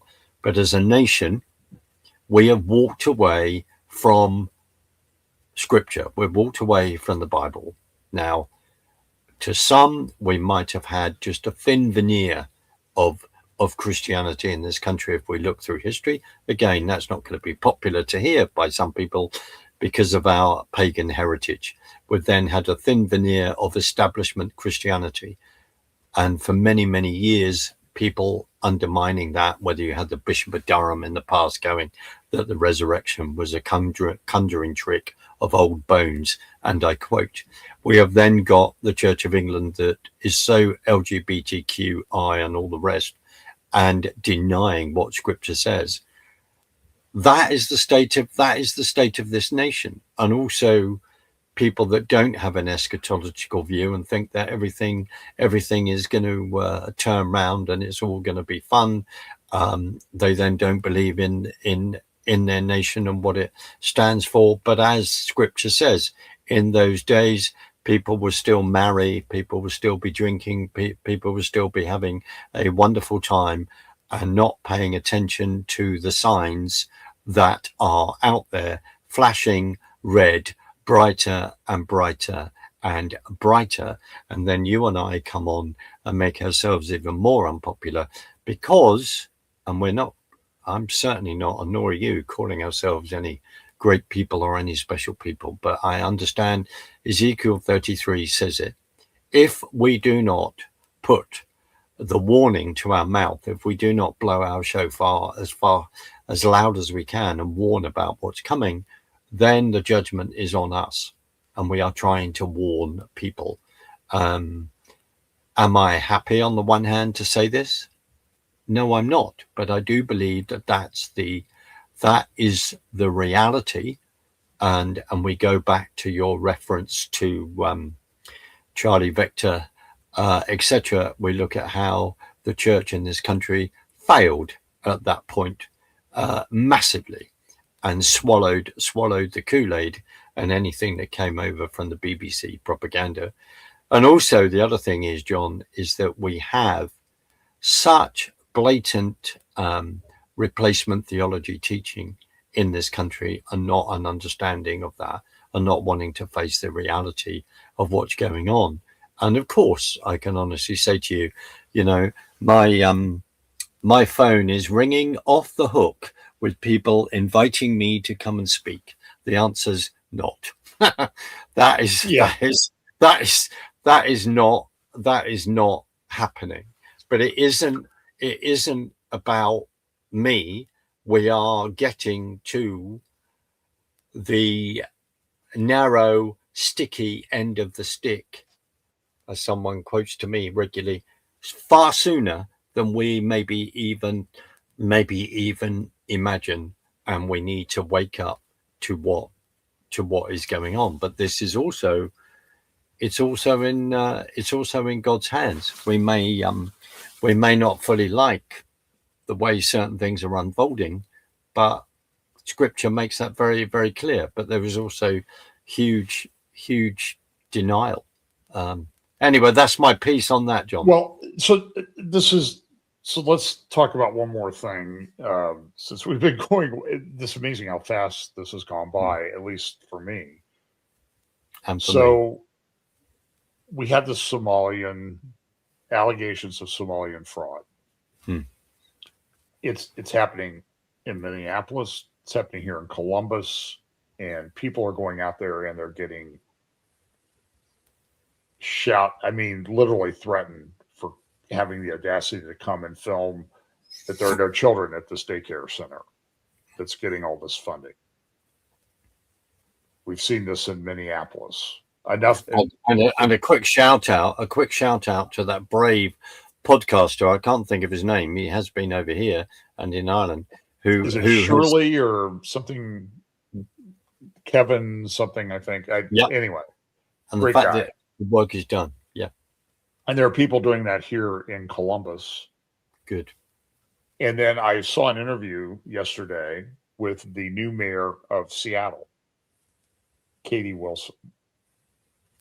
And by the way, remember when they had all the camps and everything around Seattle and that type of thing? Chop City and all that. Yeah. Yeah. The legal counsel of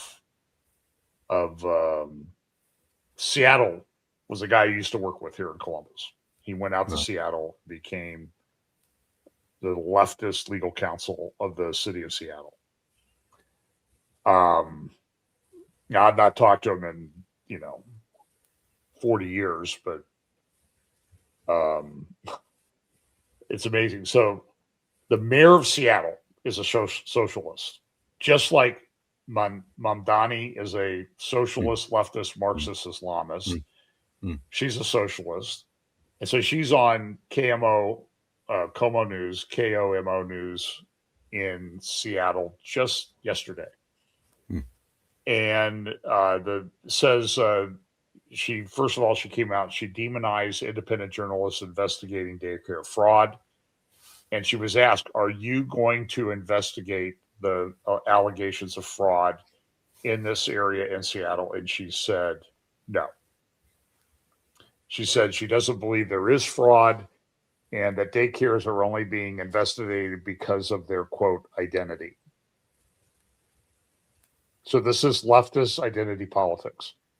And then in Minneapolis yesterday, an ICE agent shot and killed someone who was in a car, but she was in a car blocking a road. So I'm just going to say, so you can disagree with me on whether this was a justified shooting or whatnot. I've watched the same video that you have, as have hundreds of thousands of others, and have concluded the driver of the vehicle was acting inappropriately. Why didn't she just stop? And somebody said because she had been part of these left-wing funded trainings about how to interfere with ICE agents. Yes. Who are allowed to enforce federal law, and you're not allowed to interfere with them. And she decided, I have 3 kids at home. I'm going to not comply with the ICE agents, because she'd been so indoctrinated in this liberal leftist ideology that's only designed to cause chaos. So now we have a mayor of Seattle, and the other bookend, the mayor of New York, and we have these lunatics in charge in Minnesota, including the mayor of Minneapolis and the governor of Minnesota, who was the candidate for vice president on the last Democratic presidential ticket. They're leftists, Marxists, disruptors. They don't care about the rule of law. This is unbelievable. So I've watched the video a lot, and well, anyway, you comment, and then I have one more thing to say before we wrap up. I don't have it, which is my copy of Bolshevik Revolution by Bertrand Russell. I don't have that to hand, printed in 1920, but I'm immediately thinking of that. We then have to look at how they conduct that, how they conduct themselves. Is some people believe in this permanent revolution. I find it incredible, having been to America many times. I find it incredible that these people do not want to benefit from the benefits of being in America, an American citizen, and want to bring in an ideology that has never worked, has caused democide in, I think, in the 20th century of 100 million plus. We then look at what's happened in Venezuela right now and other countries. So these people not got their eyes open. And now the fact that Tim Walsh has turned around and said, oh, I'm not running. I wonder why. And also, again, look at what is coming out of Keith Ellison's mouth as well. People need to keep an eye on that. Because he may run for governor. Well, that'd be interesting, because if you run for governor, then you're saying I'm in political office, so I can be protected. Maybe no. I just find it an outrage. But also, let's think about this: the money that's gone to Somalia, the fact that it would be going through the airports up there in cases, and the people who work for Homeland Security. I've seen one interview with an amazing lady. I'll try and find that, who turned around and said, well, basically, I pulled it over, but my bosses would say, yes, we know about it. Keep going. Where's this at? There was an interview that was done. I'll try and find it, but this is in Minnesota. This is in the lunatic fraud and run state. But many people in that state who are finding out about this, but also this has been talked about, John, years ago. That again on X, people raising this issue many years ago in regard to fraud and the concern. So well, can I just share a personal story? Pam and I were we go to the West Coast a lot. You know, her Pam's stepdad is still alive out there, and we're going to be heading out there soon in early March. So if you want to contact me about potential speaking, I will be at Rock Harbor Church on March 11th. So I'll be out there around that time. Really? And we're connected through Minneapolis, St. Paul. And we had a little extra time, so we went to the food court there in the airport. This had to be 20 years ago. And Pam looked at me, and you need to understand, my wife is not a racist or anything like that. She observes what's going on.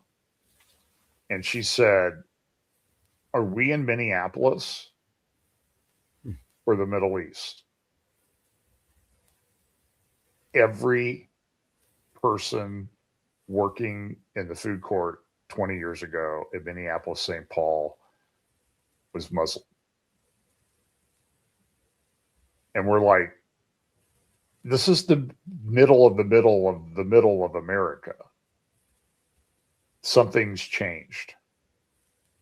And, you know, and I'm just observing. I mean, I know that there are times when I go to our local Costco where I feel I'm clearly in the minority. Okay. And it's burqas, headscarves all over the place.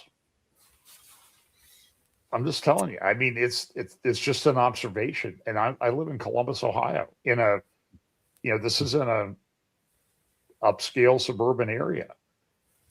Well, Um, we have to look at policies like the Global Migration Compact. I mean, our dear friend well, Carl okay. Now you is swerved into the next thing that I want to see. right. So I would a person you should follow, and you should also pray for him for her is Megan Basham. She wrote a book last year called Shepherds for Sale: Yep. How Evangelical Leaders Traded the Truth for a Leftist Agenda. Yep.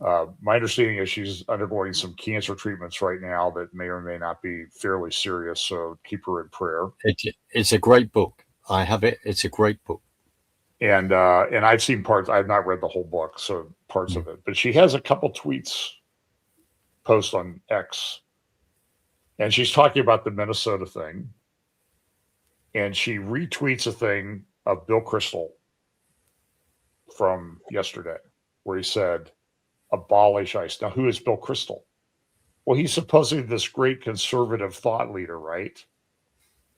He's part of this woke right thing, Mark, because a year ago, well, I forget when it was, but Bill Kristol's Political Action Group, along with David French, claims to be a Christian, used to be at the New York Times, or still at the New York Times, by the way, and Curtis Chang and Russell Moore, who was in a Democratic Party congressional office, political head of the congressional office of somebody from Mississippi. They developed a church curriculum on engaging politics called the After Party. And it was promoted by the Coalition of Christian Colleges and Universities. And I know this because I used to be on the board of a church that was part of the CCCU.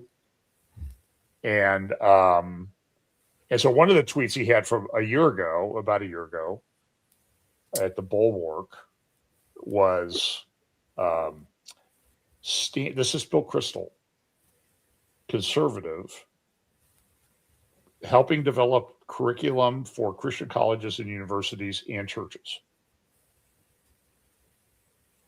Stand with trans Americans. You don't have to understand everything about the transgender experience to know that Trump's acts of humiliation and dehumanization are unjust and dangerous. What a great religious conservative. And so now we have the consequences of this are enormous. Well, I'm just trying to take that in, frankly, and react in a way that is polite. Megan's going back to Megan's book, which is excellent, right? I'm also going to give a shout out to a friend of mine. I'll send you the interview, but it's on my channel with a dear lady, Stephanie Potts, who has hopefully she will meet you. She has just written a book called The Deification of Man, right? She goes through the left-wing agenda, socialist agenda, talk about pantheism, everything in an unbelievably incredible, accessible way. If you were doing a PhD on that subject, which Stephanie is more than capable of doing, if not at that and qualified at that level, this is like an access book for you to understand when you thought, what is happening to my country? What is happening to my church? There you go. And then I think with Megan's book, they are really, really incredible, helpful tools.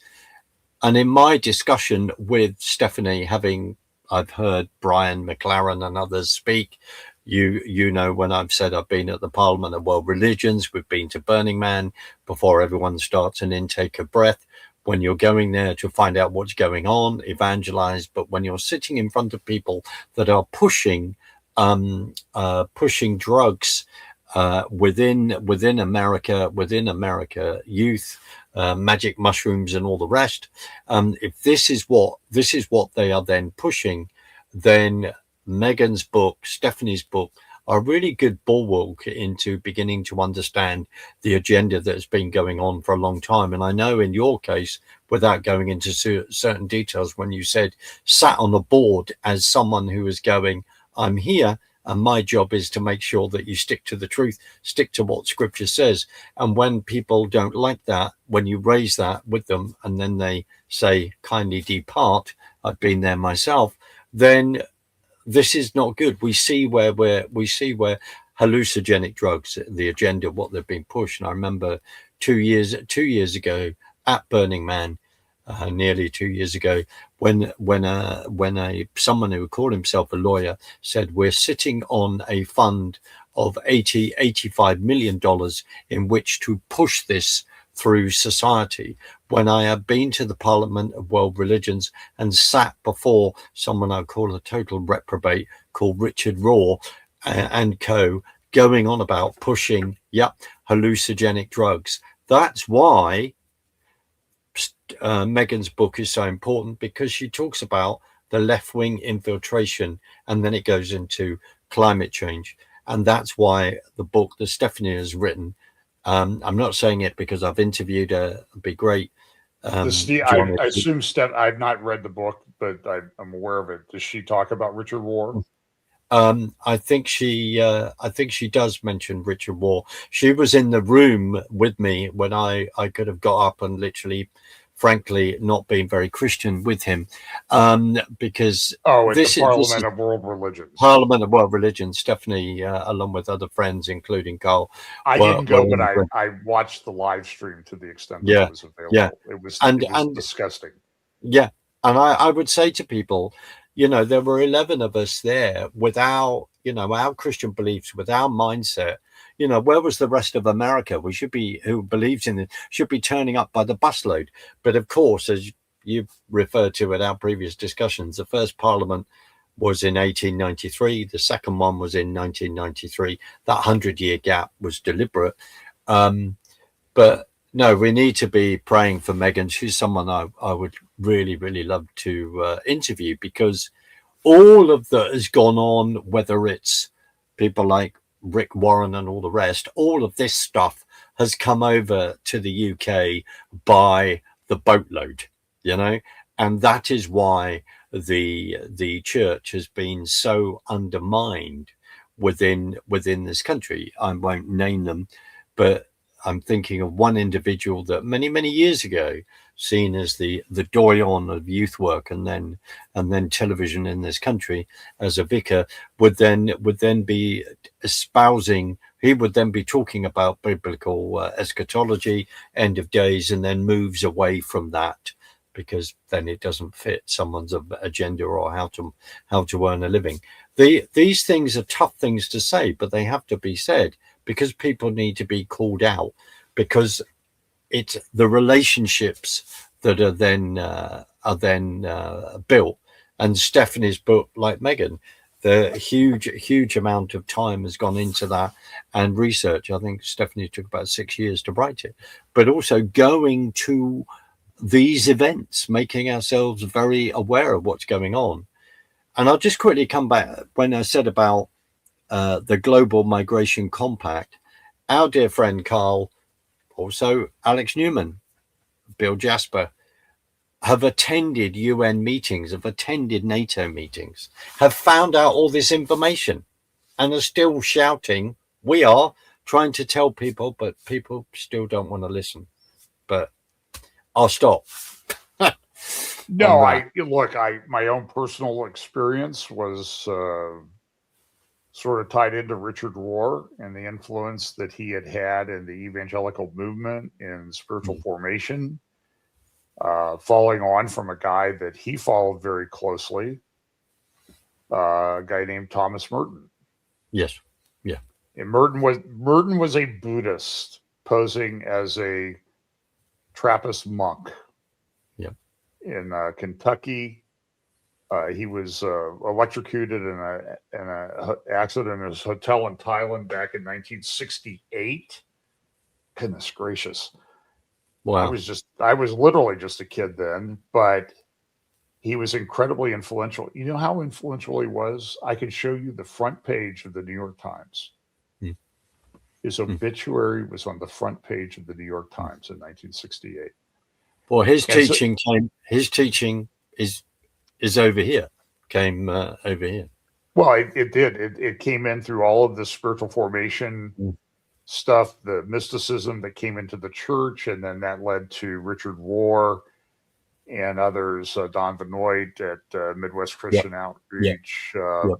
Marcia Montenegro at Christian Answers for the New Age, Mm, wrote extensively about the Enneagram. yep.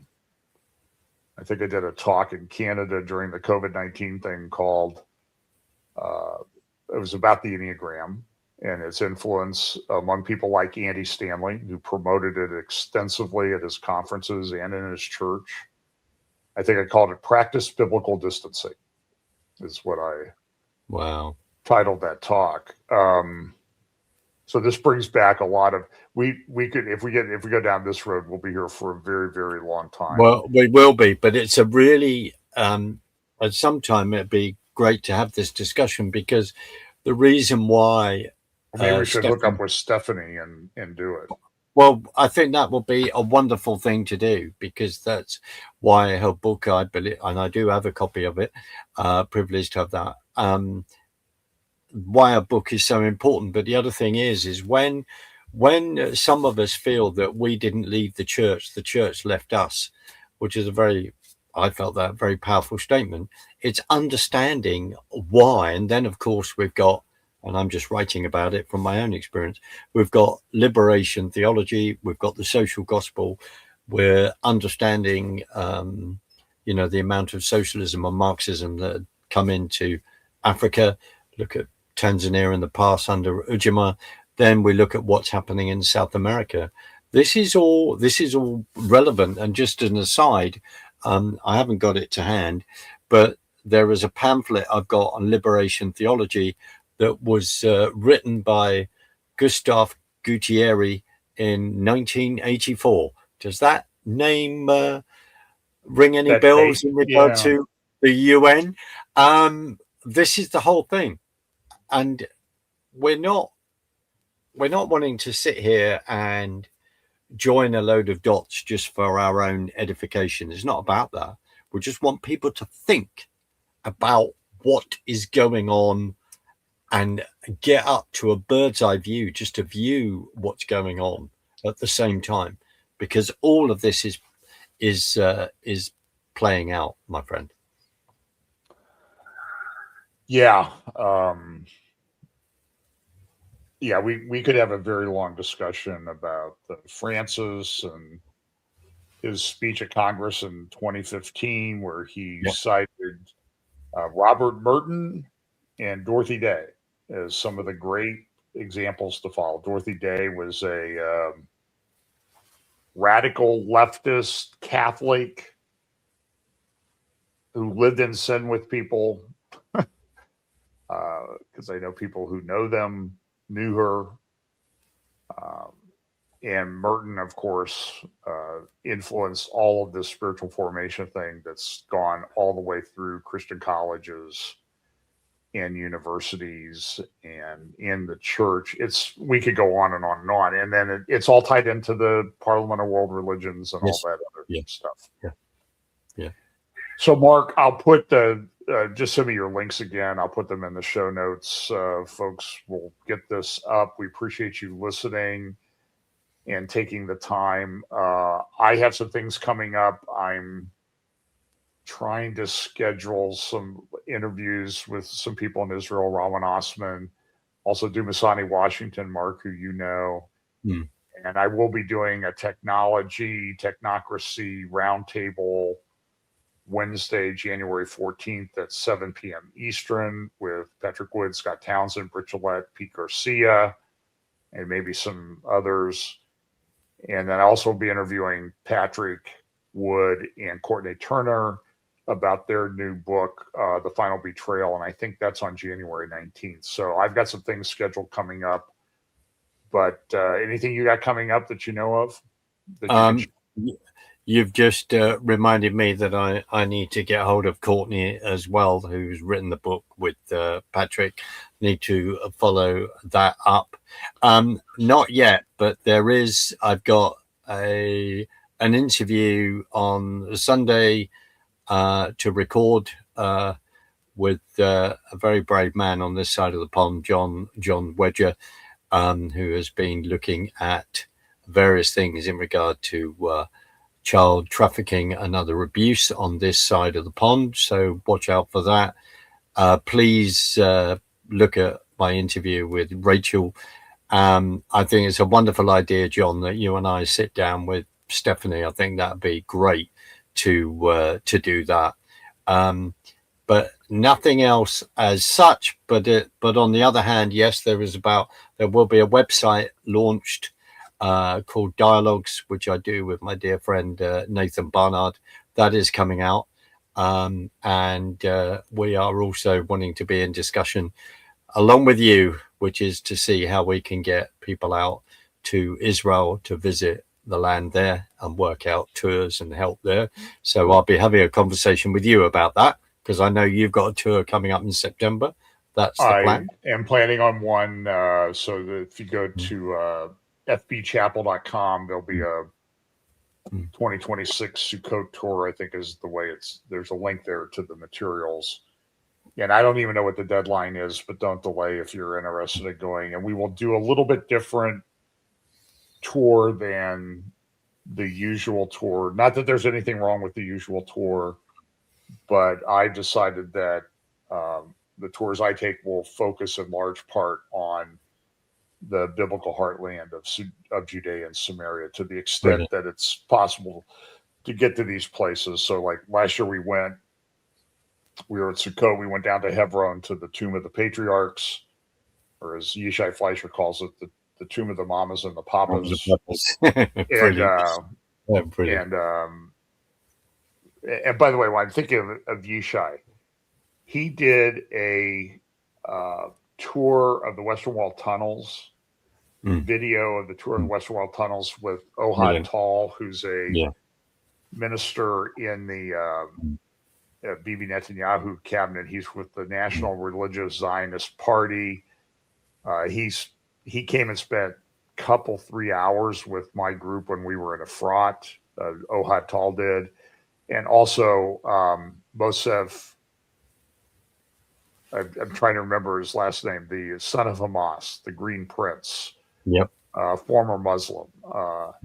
It is a master class in the archaeology of the Temple Mount. It is phenomenal. There's a couple historical errors that you might pick up on if you know the history.